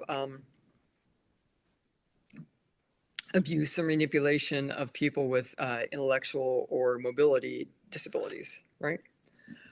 So you'd have someone saying, oh, this person is communicating that they're being abused in some way by their parents. And so then you have to have CPS come in, and this person is taken out of their home, and then, there's no evidence for it. And meanwhile, you've caused this huge disruption in this person who has like enough problems to begin with the whole family. So, and it was very disappointing to me to see so many people get into the telepathy tapes, and all they're thinking about is, oh wow, this is showing that telepathy actually exists. It's like, once again, it's like, how about we forefront the people here and what's going on with them, and instead of just getting so into the idea that wow, we can prove psi exists finally, think about, okay, what is best for, these people who are, and families that are dealing with, challenges. Yeah. I don't know. It's this, what is it? In his, I think it's in his Contact trilogy, but Jacques Vallée wrote, I guess it was in the 1990s. He's like, so much of what goes on in the UFO and para-weird fields is motivated by some guy wanting to finally be able to prove his brother-in-law wrong, who's been laughing at him for being interested in flying saucers all these years. And I've seen recently there are some more groups that are getting involved in trying to get more scholarly approaches or scientific approaches to looking at UFOs and UAPs or flying saucers, whatever. And there is a lot of this kind of butthurt attitude. It's like, well, science advances one funeral at a time. It's like, no, it doesn't. Sorry, I have to like mute my audio because for some reason, it's just getting really loud out there right now. I don't know. I think there was a train or possibly multiple trains running by. Transportation. To go open my bedroom door so that the doorknob stops rattling. I don't know how Okay. much of that sound is coming through. Oh, that's funny. Um, but yeah, so it's like this, I mean, just in my lifetime, there's like things that end up like on the front page of the newspaper or on Time magazine. It's, science generally tends to advance when people have actually found evidence for something. I was talking about rogue waves with my brother when I was little.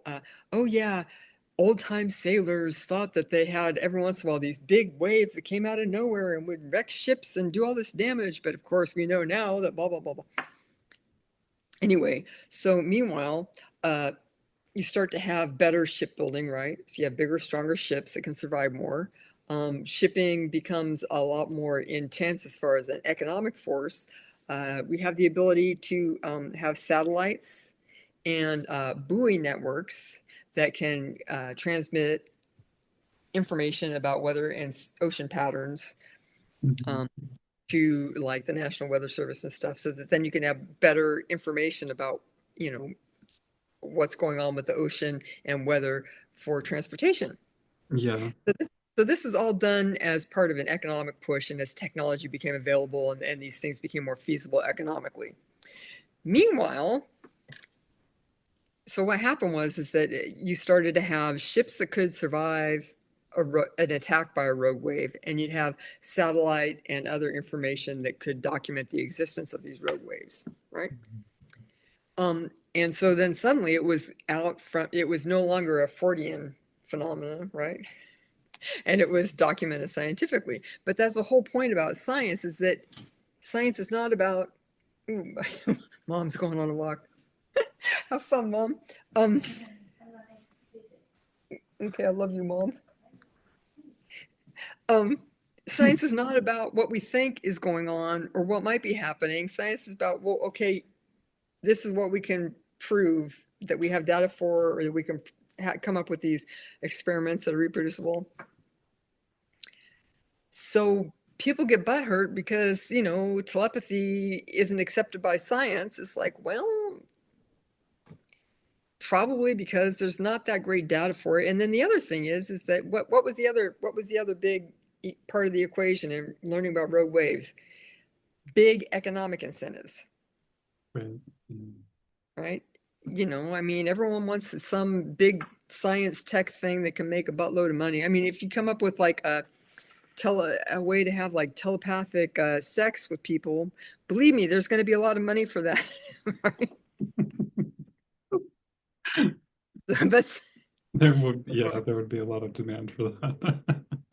Well, I think there's some truth to that idea. I mean, Thomas Kuhn talks about that, where like it's not so much like when he talks about that kind of idea, he's saying like within a like a field of science, like within a particular, maybe like a school of science or something like that, there will be an older generation that they basically will still hold on to the old scientific paradigm after it changes. Like, and so I think that I think it's less like this nowadays, but like in maybe like a few centuries ago in chemistry and physics and stuff like that, or in, a few centuries ago, we didn't have science, well, I mean,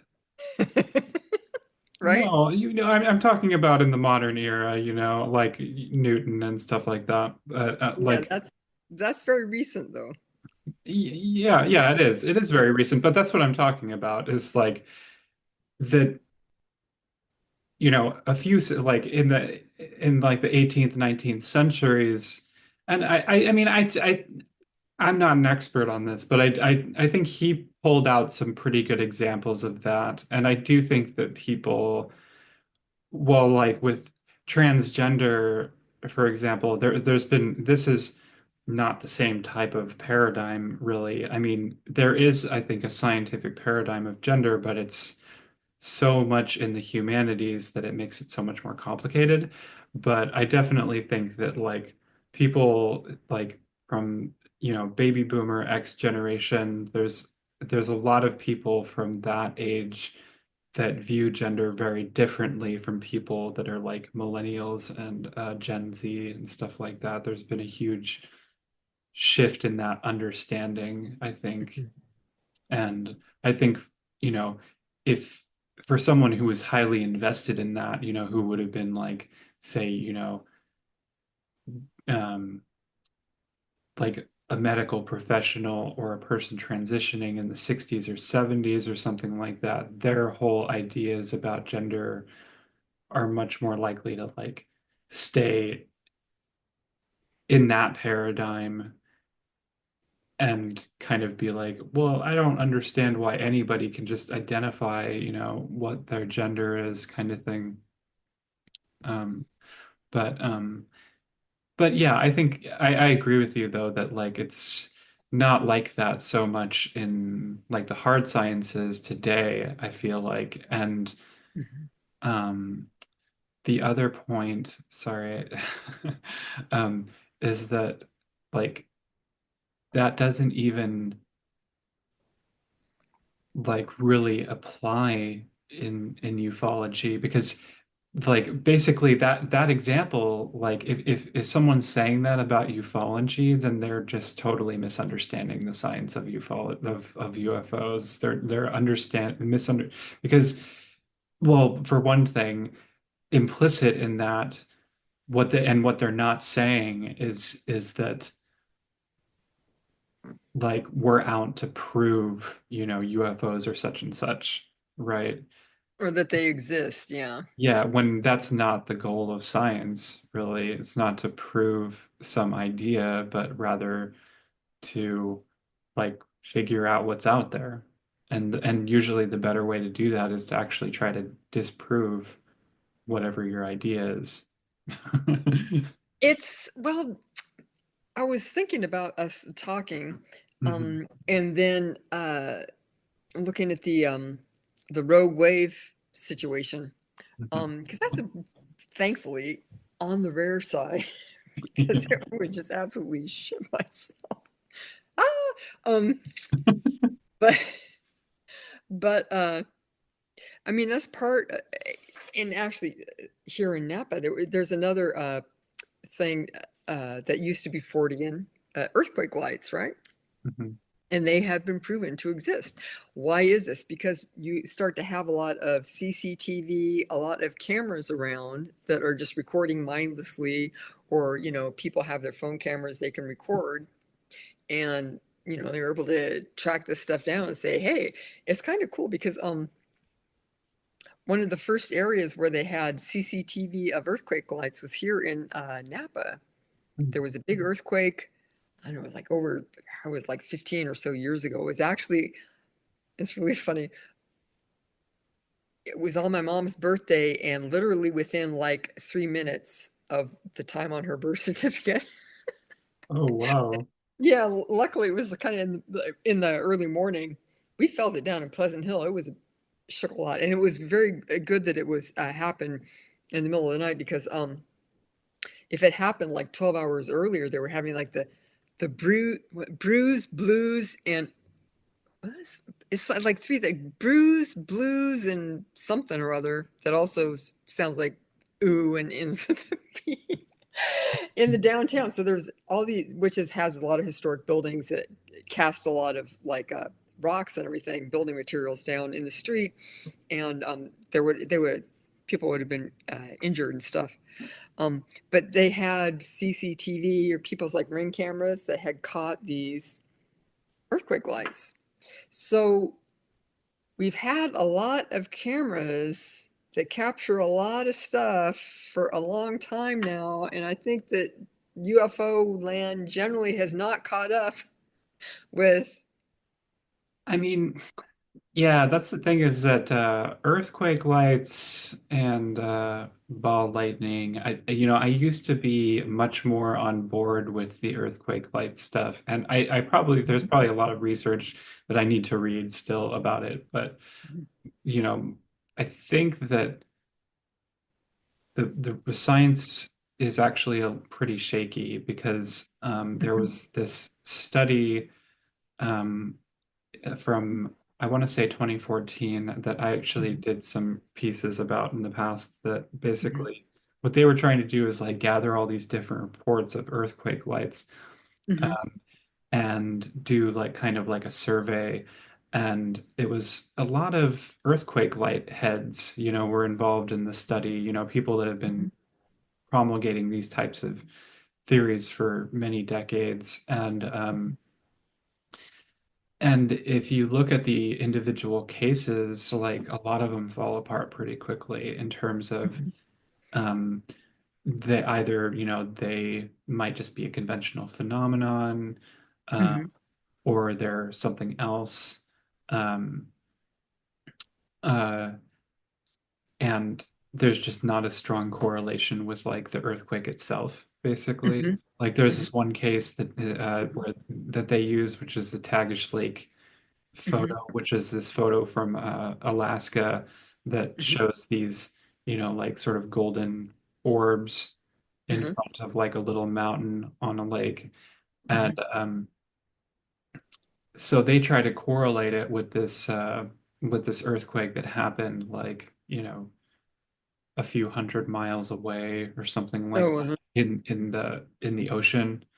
Uh, yeah, like and might not have been even the same year. Like they can't really correlate the date. yeah. And I think something that's really difficult about these like sort of like lights is they're difficult to study for the same reasons that UFOs are in general, and ball lightning has the same problem too. It's like, yeah, I mean we know that earthquake lights and ball lightning probably exist, um, Hmm. and I think there's enough evidence like physical, like photographic evidence of earthquake lights to be like, okay, Yeah, yeah, there's sort of like these like luminous clouds that show up. yeah, Um, but I mean, this study was using like, reports of orbs, reports of like, sort of like lightning on the ground kind of stuff, and like all sorts of different phenomena too, that like in yeah, terms of their description is very different too. So not only were they not correlating the phenomena well enough with earthquakes, but a lot of them were probably not the same thing, or they had very different descriptions from each other. It kind of sounds like how a problem with UFOs too, and with ball lightning. A lot of videos of ball lightning, and the same thing with earthquake lights too. They hmm, they um, they get associated with these things, but they're actually caused by a transformer. Like a transformer during an earthquake can explode, cause yeah, a huge flash and a huge boom, or also a transformer can create its own arcs, and like arcs can travel, electrical arcs can travel along power lines, and yeah, they can look like ball lightning. yeah. That. Oh. Yeah, so there's there's huge problems with with any kind of data like that where it's like some sort of transient phenomenon in the sky, right? Because what if it's what if it's someone with a flashlight? What if it's a drone? What if it's like it's so hard to be like, oh, this is like there was a famous the Chinese there was a Chinese documentation of ball lightning with a spectrograph, basically. So Hmm. they got the spectrum of the Oh ball wow, yeah. for Mhm. like 30 seconds. And, I've always been really impressed by that. But then someone came back later and they were like, well, this could be power line arcing, it really could be. Hmm. And so it's, or something like that, and so, It's hard because you have these very unusual phenomena, mhm. and they just don't repeat enough in the beginning for you to get much of a handle on it. And And even if you get it, you it's, get these people are like, well, it could be. yeah, But it's like when I was growing up, they say, well, people always report that there was these earthquakes that were so big, and then the ground would open up and then close back up again, and this just can't happen, blah blah blah. Well, then guess what? We've yeah, had some terrible bad earthquakes, and what was that one over in Japan? And they had some because there were so many more cameras around, and you could just see the ground banging against each other. I'm just like, fuck that, no. yeah, But there's then, been a few because there was one in like the last 20 years, wasn't there, in Japan? But I went yeah, when I lived the there, it was one, just like a few years after a major one in Kobe too. Um, yeah, but yeah, yeah, I but think there was one that was even bigger, like a couple of, I think. Fukushima, I think that where they had the big Well, there, yeah. you Oh, know, I thought, yeah, I was thinking of like mainland Japan, yeah. But yeah, there was that too, where it was like a earthquake, tsunami. yeah, and you say that then there's this thing where you start to see a lot of stuff you just do not normally see. Well, even just living here in Napa, we were one of the first counties to get hit by the firestorm starting in 2017, and it's just a very different situation. Luckily, I had my dad's dad especially had been a firefighter up in the Sierra Nevadas, and he would talk to us sometimes about like they called them the mono winds, which is the Santa Ana winds or the Diablo winds. That the dry ones come from the east and very very fast, and the ones that drive these firestorms. And I just remember him talking about that, and you could just see he was just like, and he was like a big, strong man. It just creeped him out, and so. Yeah. Yeah, so when we had actually, I almost drove right into the heart of the Oakland firestorm in 1991, I guess it was. Oh, geez. Yeah, well, I'd been out driving around because it was, beautiful fall weather, and I was in the East Bay, like in Moraga, and I was going to come back over the East Bay Hills down into Oakland, actually down into Charing Cross, where a bunch of people got backed up and died. Um, but I saw it looked like a nuclear cloud. It was my first time seeing a pyroclastic cloud. It looked, and I was like, "What the hell?" And so I turned on the KCBS, and they're like, "There's a fire," and so I left and didn't go that way because of all the fire safety stuff I had drilled into my head by my family. But yeah, but that, a lot of people were like, this can't happen, and we're just real lackadaisical about all fire safety and design and all this type of stuff because it hadn't happened in a long time. Mhm. So then people don't think about it, and then what do you know?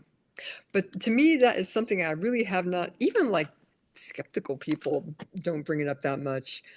The fact that we have like so many cameras coming out of everyone's ass these days, and you don't get good, weird stuff. Yeah, yeah, it's You true. would expect I to mean, be see more flying saucers at this point. If there yeah, were, you know, I agree. I mean, I think there are people that make that argument for sure. But I think, that doesn't necessarily mean there aren't UFOs, though. well, because yeah, like I mean, when was the last time we had like a 8 point whatever earthquake here in Northern California, right? There's Exactly. these events that happen, very very rarely. So yeah. Yeah, and Yeah. one thing we do have know is that UFO sightings do tend to happen in waves. Yeah. Well, reports do. Reports Yeah, happen in waves. yeah, Yeah. yeah. Oh, that's a good point. Yeah. But I mean, yeah, I think that's something that I think about a lot, though, that you're right that, you know, nature happens sort of on, it's a funny way of putting it. Nature happens like on different scales of time. And Mhm. like, Yeah, there's stuff that happens in the sky that, you know, is just too rare for people to be like, oh, yeah, that's a thing. Like observing supernovae, for example, like or supernova, like there's supernovas that were recorded in the ancient world, and then like people didn't really figure out what those reports were until astronomers went back and were like, oh, let's see, were there any historical reports at this point, uh-huh. or around this point in time, to like try to figure out where like a nebula came from, and Yeah, then they're able to find this report, like stuff like that happens.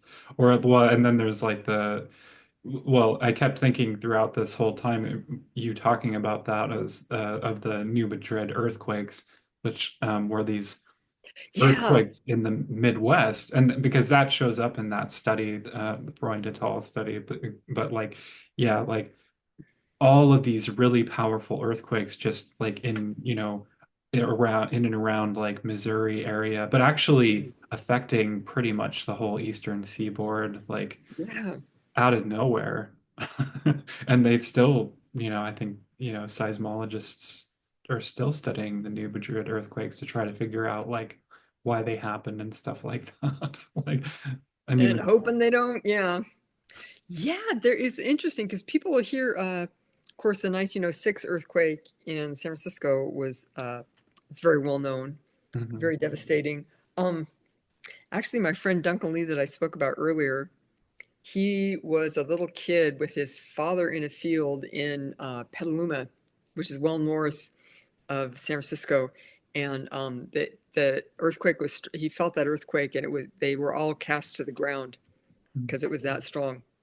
that's crazy. Um, I know it's wild to think about you knowing someone who actually experienced that. But but yeah, it's very unusual. But a couple 3 decades before that, there was a much worse earthquake on the Hayward Fault, Mm, which is in the East Bay. So the San Andreas Fault that runs right, like kind of right along the edge of California. mhm, Um, and the Hayward Fault is in the East Bay Hills. Um, And conveniently, most of the infrastructure that you would need to cope with an earthquake and casualties if it happened on the Hayward Fault is along the Hayward Fault, like the hospitals and everything, and the reservoirs and shit. Um. Anyway, but that was like a much bigger earthquake than the 1906 San Francisco earthquake, and so of course they've been trying to study the Hayward Fault to see when do we think this might think about popping off again. It's interesting because there's a lot of traces of that found in Niles Canyon, which is in the East Bay, kind of down near Fremont, and that is where Charlie Chap, Charlie Chaplin filmed some of his first movies, right in that area of Niles and Niles Canyon. Like I think the Little Tramp. Um, so it's very important. I guess it was called SNA Studios in early silent film history, and also this kind of evil lurking fault and possible earthquake that's going to get us all. It's going to destroy the Western Seaboard. This is one thing I think is satisfying about earthquakes and CCTV is that every time I see like because I've been through some big ones, um, like I think it was the 1992 one, the Loma Prieta, and you see an earthquake on CCTV, and it's like, yeah, you know what? That's exactly how it is. It's just like everything's shaking.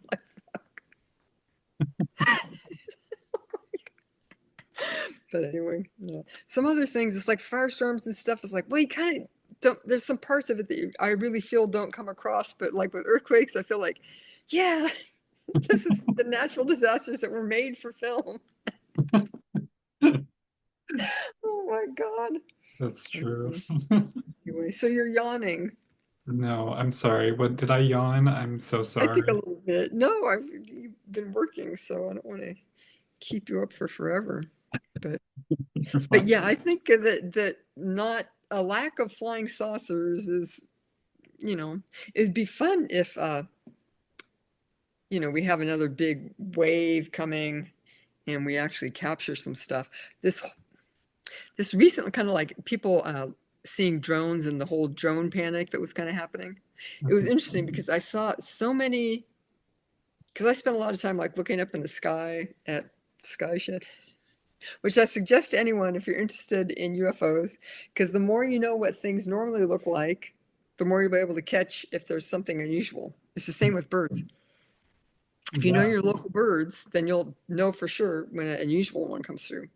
yeah. But um, I like saw so much video of stuff, and it's like really very obviously a like a plane or a helicopter or something or a satellite trains. Um, but interestingly, there is a newer UFO podcast called Patterns Tell Stories, and it's Klaus and Garrett, and they're both like kind of new to the UFO, like post disclosure type entrance into the UFO scene. Mhm. But they do some interesting stuff. But Klaus and his family had a number of drones, and he's like, I can tell that they're drones. They're big for drones, but they're obviously drones, and they're like parked outside of our house. And he has film of them, and he's like, we've lived here a while. We know the air traffic. What the hell, you know? So it was weird to me that a lot of it, I think, was just people that haven't like looked up in the sky much Mhm. and haven't seen it. But he was showing this, and I'm like, yeah, that you can tell it's a drone. You can tell it looks big, and it's just like sitting there, and he's having like repeat over weeks. What's so it's like strange, but it's not like the flying saucer thing, but it's like weird, Yeah. like Like someone, mundane. it's like Yeah, someone's doing something weird with the drone. yeah, yeah, Like maybe like the police or maybe like military or some sort of private military organization is messing with drones in some way that they shouldn't be messing with, maybe. Like that's what it sounds like to me. yeah. And I think he would agree because he's like, I think this is, as far as I can tell, this is completely mundane technology, but what's going on? Yeah, yeah. Because I Yeah, mean, I know, I see drones here in Portland at night, and usually, I mean, sometimes you see it like, especially during the daytime, like people, uh, flying consumer drones like that they bought at Radio Shack or whatever. But then you have like, does uh, Radio Shack still exist? I don't know. It might. I'm not sure. But if it does, then they probably sell drones. They would. But Indubitably. but yeah, like but then you see like at night there'll be like cop drones, and you can tell because they'll like circle around over and over and over again, or they'll just stay in one spot. Yeah. Mom's back from her walk. Oh, cool. It sounds like she got her workout there.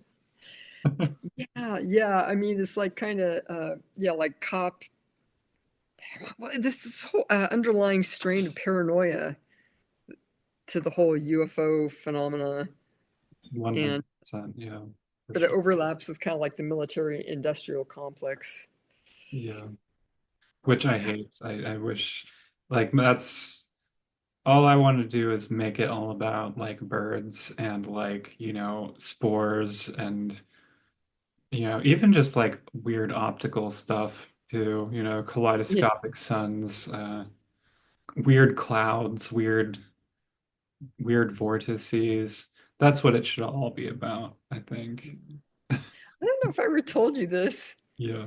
but I like, to watch the sky and clouds and stuff. And one time it was so funny. This is a couple years ago. I think I was out walking along the street here, and the sky looked blue. I looked around, nice, clear, sunny, blue skies day, and I was out there standing on the road for who knows what reason. Anyway, all of a sudden I feel like spritzing on me, like sprinkles, and I'm like, what? And I look, and there was just like this little puffy cloud, and it was like right above me, and it was just like. Speaking of paranoia, it's like, what did I do to you? It was so funny. It was like very pointed.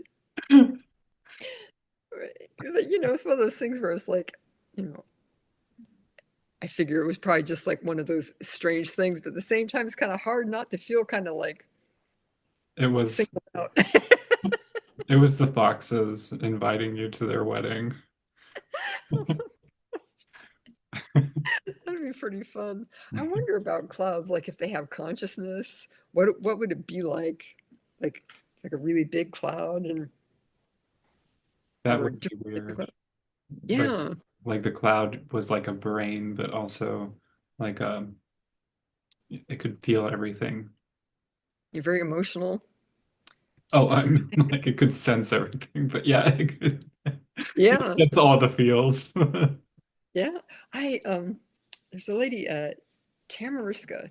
She is an artist and interested in weird stuff. But I remember one time I was wondering about because like you have the whole like the Greek mythology and the whole Greek gods, like especially what's his Zeus. He's always wanting to have sex with all these ladies, but he takes all these different forms, and of course he's associated with thunderbolts and clouds. And I was like, you know, I wonder what it'd be like to have like an erotic encounter with a cloud. And this, she said that she had had a friend who, she was like driving in a car. She was in the passenger seat, maybe a train during a snowstorm. So there was snow was falling softly but steadily, and there was like a shape of a man was walking through. So it was kind of like a snowman, but kind of like an absence of snowman. And she's like, so I first of all that would be really trippy to see, but she said secondly, she's like, she's like nothing happened, but you could kind of see how it could, So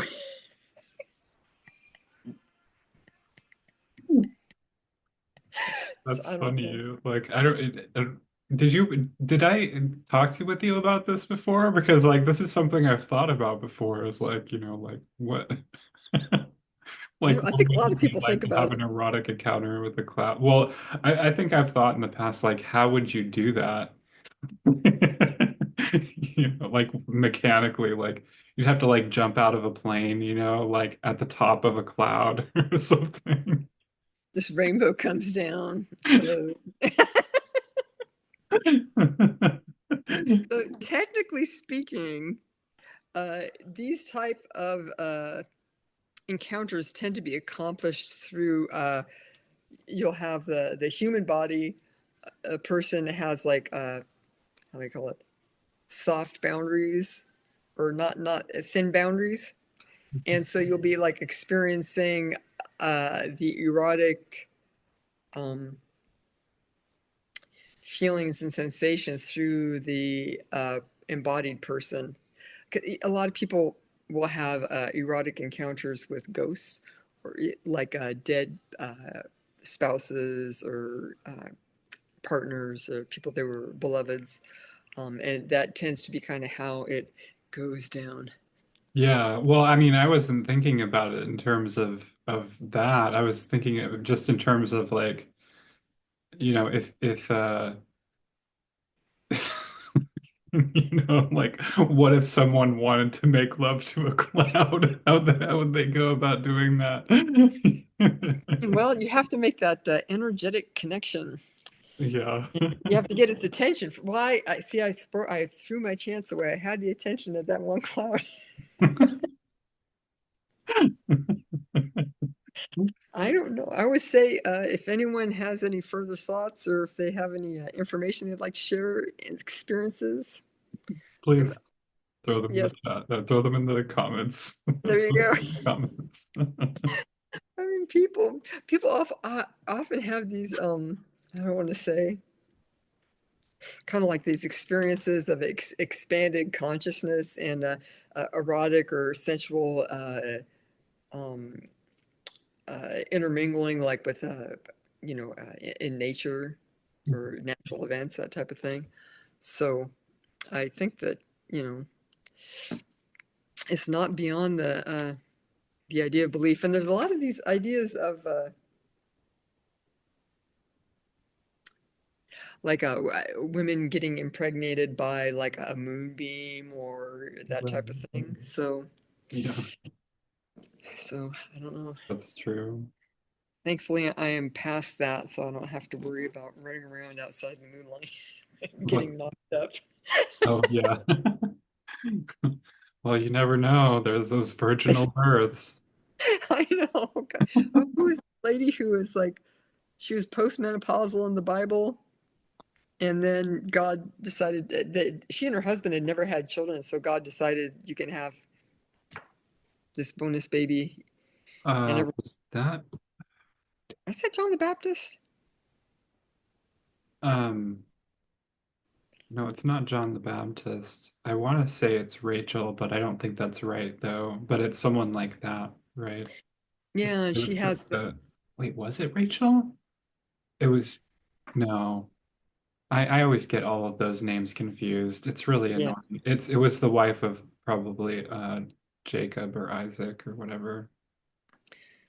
Yeah, but anyway, and everyone was thinking, yeah, they were kind of like humoring her, so like, yeah, she probably just has a tumor. It's not going to end well. But yeah, but anyway, so basically, what can we say? You can never be too careful. It's not a tumor. Anyway, I don't know. Mm. Yeah. Oh, okay. I think. Oh yeah. So you're from the Bay Area, and so you've met a lot of and been around a lot of different um, counterculture scenes Mhm. and art scenes as well. Mhm. And like you're friends with Joe Matheny, for example, although he lives Mhm. up here, but and and you know a lot about the history in that area, like where in the 60s and the 70s they were really trying to build something new. Like it seems like there was actually like a whole national movement and people were going right to there. They were going to Southern California to like start a commune or, get involved in some sort of art scene or whatever, what have you, like, join a collective and that kind of thing. Yeah, Um, and you've also studied anthropology, is that right? yeah, yeah. Yeah. So what sort of lessons do you think could the like could para-weird communities of today learn from that from that giant and diverse milieu of many different things? Like what sorts of things would maybe cross your mind in terms of benefit because right now we have like this so many problems that we didn't have a few decades ago, basically. Yeah, we had problems back then. It's just different problems. They're different problems. No, you're right, absolutely. But the problems today they're just really now. Yeah. Happening a lot. Yeah. The thing is, you never know what is going to work. Yeah. So you got to do something. Mhm. Um, so just try and study the past. One of the things, or some of the things that I think were helpful back then, is that people they'd have like more discussion groups and learning about history and learning about how do I say hidden history, learning about history as it affects people different than you, and learning about one thing that I think is a big problem in para-weird circles, in a lot of academic circles and stuff. Um, so a white lady, pretty middle class, had a decent education. Um, so it's possible for me to just approach everything in life just from that perspective. Yeah. But if you want to be effective, if you want to have a more interesting life, um, just for your own personal enrichment, but also if you want to be more effective in trying to communicate with other people and hopefully create some type of positive change, you need to realize that there's other perspectives and you need to try and consider them seriously. If a black lady comes to me and says, XYZ about her own experience, I need to listen to that and take it seriously and not just blow it off. And I see that happen so much. It just happened to me with a podcast host. I enjoy the podcast. I like the host. Bless you, mom.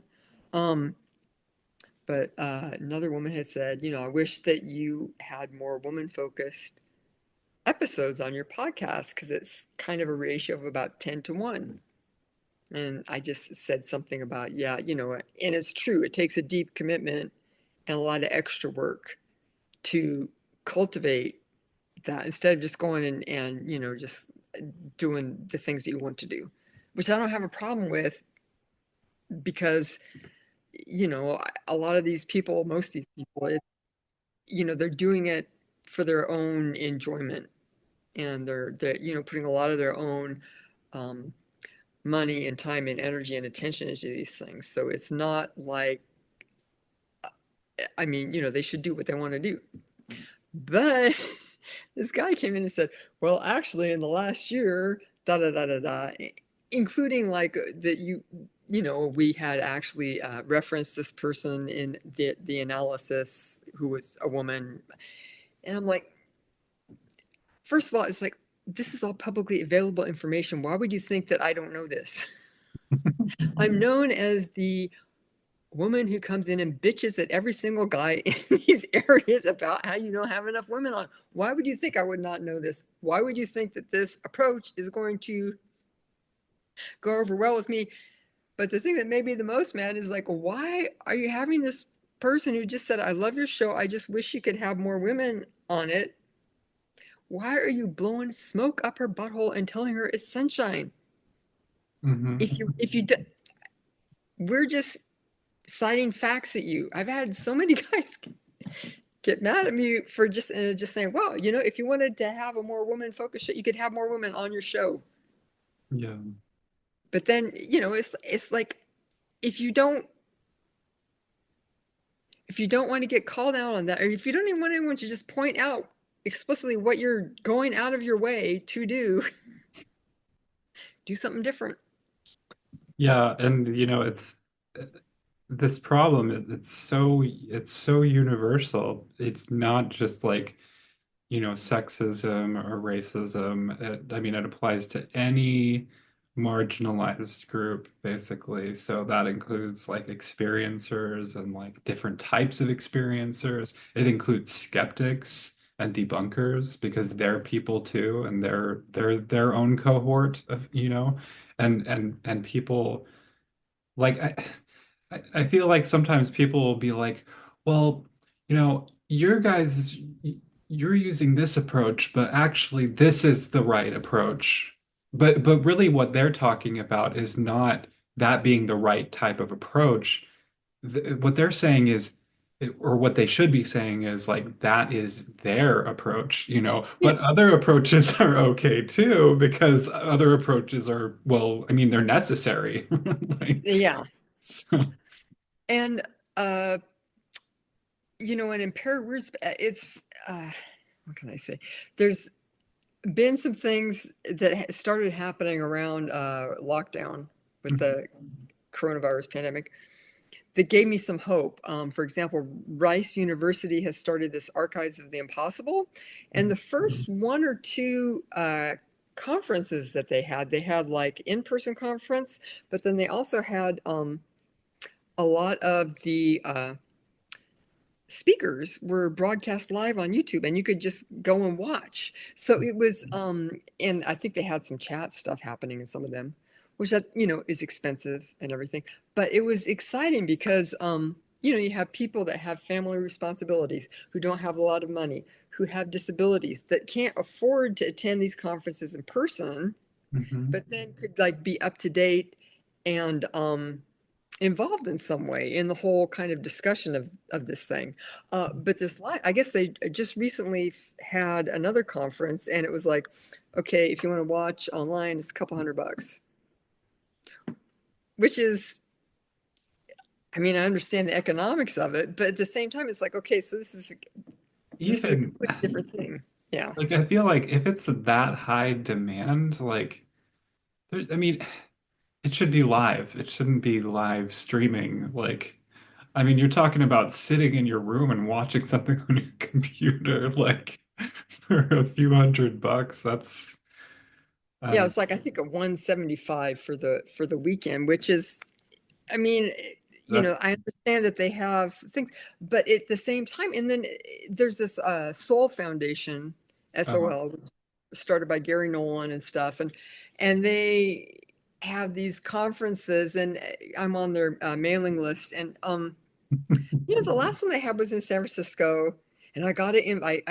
Filled out their little form and got an invite, and they're saying, it's going to be all this money, but then, it's like, what's like $2,000 and you can have like a meet and greet with a few other people on Jacques Vallée. I'm like, what? I know you guys need money, but honestly, I mean, how is this supposed to be credible? See, that's part of the thing with a lot of these ventures that are happening is that first of all, it's like, okay, you're not pay to play. It's like I understand that you have expenses and that you want money so you can do things with this money, but it does it doesn't make you look like you're interested in a sincere intellectual discussion, right? Yeah. Because it's just, you've got if I mean, It looks like if a grift. it does, and you're not inviting people based on their intellectual contributions or qualifications. Um, it's based on if they have money or if they are someone with a big platform that you can leverage. Um, and so it doesn't look like it's intellectually rigorous to me. Um, and if it's, if the whole deal is that, this is people who can afford to travel there and who have enough time, or, they've published a book and so you can have them on to talk about their book. Um, Alex Matsuo, and I have forgotten the name of what she's running, but she is a Oh, ghost. yeah, I know who Yeah. it is. Yeah, she has started running a conference, and they actually do they have people submit an abstract and evaluate things for a certain amount of peer review, so that then people can present these papers in their conference uh, based on certain scholarly standards. And I think Oh, that's so cool. It's so that is unusual. cool. Yeah, yeah. And I'm not involved enough in supporting that, but for people that are interested in that. And then I think that she has been studying with Lloyd Auerbach, who is involved with the Rhine Research Center. But he Oh, teaches a lot of courses on parapsychology, how to perform investigations, the history of it, public speaking about weird speeches and stuff. And he also has once a week, he'll have, I think it's Sunday nights on YouTube, Professor Paranormal, I think it is, live. But you can uh, tune in and ask any questions you want, and he'll answer them that's every awesome. for an hour. Yeah, and it's out of the goodness of his heart, and it's a great service. And I always enjoy referring people to him. He's very knowledgeable. He's also very funny, and he's also, as well as actually has a degree in parapsychology. He's also like a stage performer mentalist. So he has that kind of magic, performing magic side to things, and he very is interested in the power of humor in confronting these topics as a way to help people not get so freaked out. Kind of take that energy and move it into something uh, that's not just freaking people out. Right. That's Some of like cool. some of the weirdest things too. AP Strange and I were talking to him, interviewing him for kind of like behind the scenes stuff a while back. Actually, he has an interview with AP Strange on AP Strange's show. Hmm. But and it's funny too because Lloyd is spent a lot of time in the East Bay, still like in Martinez, I think, which is just next to the town where I lived for many years. But he was talking about this. I think they were in Martinez or Pleasant Hill. Anyway, it's like the people had moved into this house, and they're like, okay. So we moved into this house, and nothing really terrible is happening. But we noticed that when we leave and then we come back, like the whole house has been vacuumed, and there's this like the vacuum cleaner bag has like more stuff in it. And it's like, how do you invest? He's like, there's not, I don't know, couldn't really come up with like a good way to investigate this whole situation, and didn't really have a lot to say to these people except for, I mean, look on the bright side, And it's just like weird off the wall stuff, which I love because it's just crazy, but it's not threatening or anything. It's just kind of like, you know, helpful, kind of like the brownies of yore, helping with the housework. But anyway, Yeah. so it's fun because he has this more rigorous scholarly background, but he has a lot of experience in us with all type of weird stuff. Basically, you could tell him anything. He's like, yeah, I heard it before. or something close to it. He had another thing of that he had heard about from another researcher. There was a guy who had a, like a PK ability, I guess, like a psychokinetic ability, and if he had like a normal banana, he could like shrink it and mummify it. It's like talk about like the most useless ability. So, because and he found out about it because he was there one day and he saw a fellow parapsychologist had his key ring there and it had like this weird kind of small black shriveled up kind of weird thing on it. He's like, "What's that?" And he's like, "Well, shrunken, mummified by telekinesis banana." Only bananas. Anyway, so but yeah, but Lloyd Auerbach, Professor of Paranormal, he's on YouTube. And if you have any questions about anything, you can subscribe and then go on there on Sunday nights and ask him. Or if you can't be there live, then you can email him. He's very nice and has a lot of weird stories to tell. But Thanks. yeah, and then Alex. But I think that type of thing gives me a lot more hope as opposed to these things where you start saying, okay, this like we're going to get this certain group of people over here doing the important stuff, and it's like, well, I don't know. I mean, yeah, if you're going to be doing plasma physics, yeah, there's going to, most people can't do that. But a Yeah. lot of this stuff, I think you'd have more people involved. Yeah. I think I don't think there's anything wrong with doing like hard science. But I also think, that doesn't mean that, just because like the world exists doesn't mean like that we have to disregard any humanity at all. Like and the sorts of like popular and grassroots approaches to paranormal are still just as vital and important for sure. And well, I heard a woman talking about a scholarly, like academic conference that she had attended. Hmm. And I think it was funded by NASA. And the whole idea was how are we as scientists and humanitarian and people, academics in the humanities, going to talk to the general public about UAPs because this is becoming a lot more popular, more of a topic of discussion, more politically influential. So, how are we going to maintain scientific communication with people about this issue, which is a great idea. And you have lots of these type of conferences or projects set up for communication about all type of scientific topics of concern, the Hmm. environment, pollution, blah blah, all these type of things, which is good.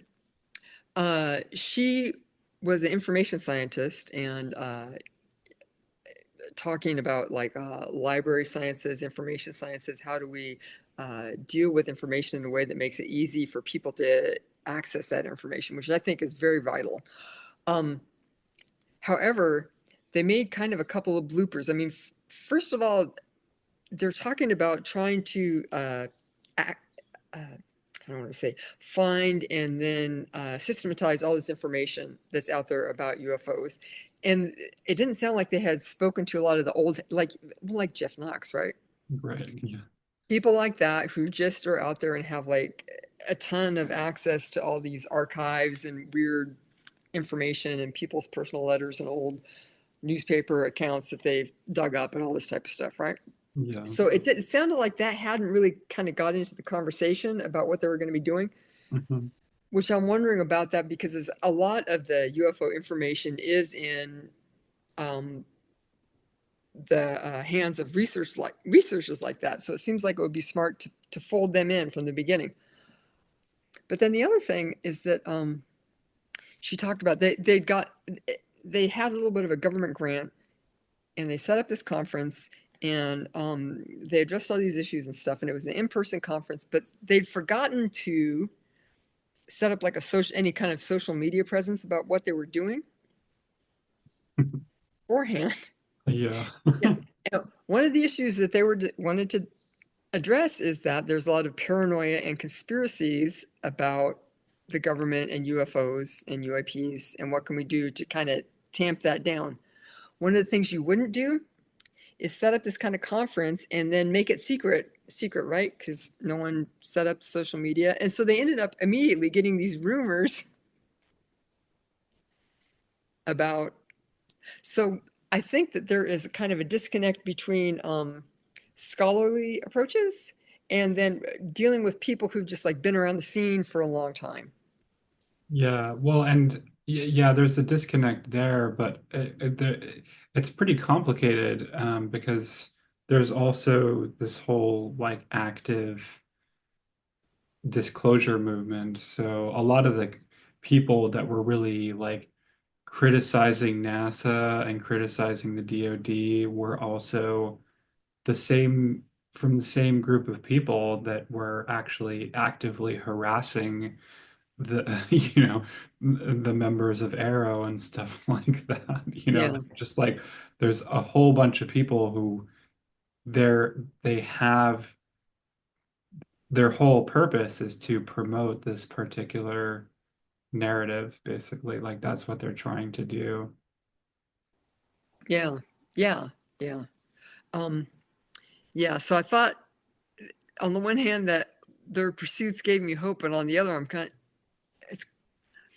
I feel that so much of Yeah, that's the thing is UFO. that you'd think that NASA would know what they were doing, but they not in this case. They didn't know what they were doing at all. And it's so weird because it's like if you just, I mean, there's like all these old heads. What was the thing with the Jaime Maussan had that conference a couple years ago down in Mexico City? You mean the one with the mummy? Yeah, yeah, the desecrated human bodies. Hmm. Hmm. There was a guy who I think he was a pilot or something. He was some type of member of the military, had served with distinction, well-spoken guy, had his own strange experiences, and he was talking about them. And Jaime invited this guy to come speak at this conference, and a bunch of old heads said, Jaime Maussan is well known for being a hoaxer and full of BS. And if you go down there and attend his conference, you're going to destroy your credibility. He's like, no, no, no. But he did. And then, yeah, he regretted it. So I don't know, it's kind of hard to figure out how to get over these type of issues. But I think that if we could make some progress, it would make a big difference because this is kind of the same things we kind of keep butting our heads up against historically. Yeah, well, yeah, and I hope that maybe someday in the future there will be progress. And I feel like there's a lot of people that there's definitely a lot of people that agree with that sentiment, I think, nowadays. And as much as I hate social media, I think social media has kind of enabled like this growth of this sort of like rationalist approach to UFO research and having a historically and culturally grounded understanding of UFOs. I think Mhm. that's becoming much more popular, but at the same time, still not very popular and still not very widely known. And also, I'm probably exaggerating it too because it's something I'm around all the time. I remember like my mom, a few months ago, like because she knows I'm really into UFOs. I don't remember what it was now, dang, but it was it's that George Knapp series that was released, Oh, and she coast was to coast. recommending that to me on Facebook, and I was like, I had to What? explain to her about George Knapp, and I'm just like, yeah, he's a liar and a grifter and stuff. It was so funny. Years, this was like in the 90s, I guess. I was pretty ill and I was kind of confined to my bed. And so my mom and sister were really sweet and went down to the uh, bookstore and got me some UFO books. And one of them was David Jacobs, his Mhm. first, I forget what it was called. But I was like about 3 pages into that. I'm like, what the fuck is this? But yeah, so but yeah, there's always that thing. It's funny. I've actually never listened to Coast AM, even when it was like Art Bell or anything. My brother listened a lot because he was um, like driving around like in Nevada and Arizona and stuff a lot late at night and overnight. Um, so he got a charge out of that. But I don't know, I was usually asleep or I had like other overnight shows that I like to listen to. But Yeah, yeah, yeah, I think there was a little more.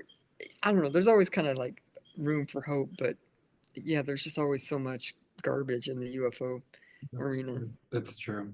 Yeah, I agree. and taking advantage of people, which is the worst. But Yeah. mm, Well, it has been almost 3 hours. Well, yeah. been like 2.5 hours. So thank you so much, Stephanie. No, thank you. This is fun. We've, had so many like talkie to talkie conversations and typing conversations and stuff, and I always just really enjoy your ideas and your point of view and Thank like you.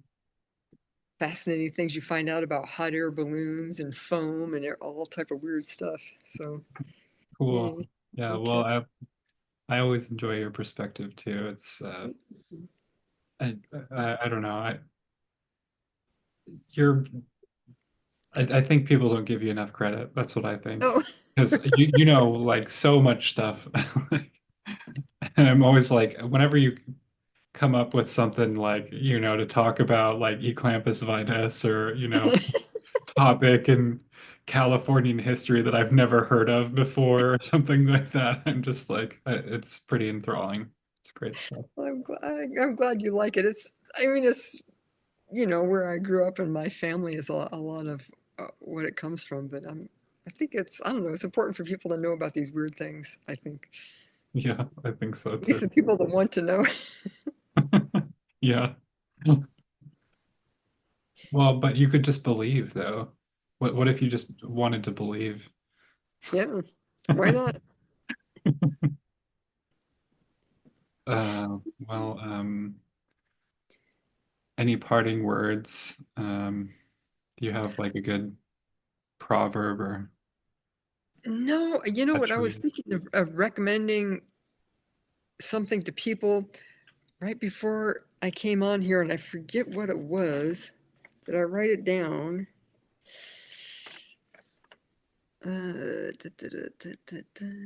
No, I didn't actually. So, yeah, I'll just say everyone happy spring and keep your eyes on the skies. No? Okay. Thanks, Stephanie. Let's chat again sometime. Yeah, yeah, I want to. Me too. Okay, Bye. bye.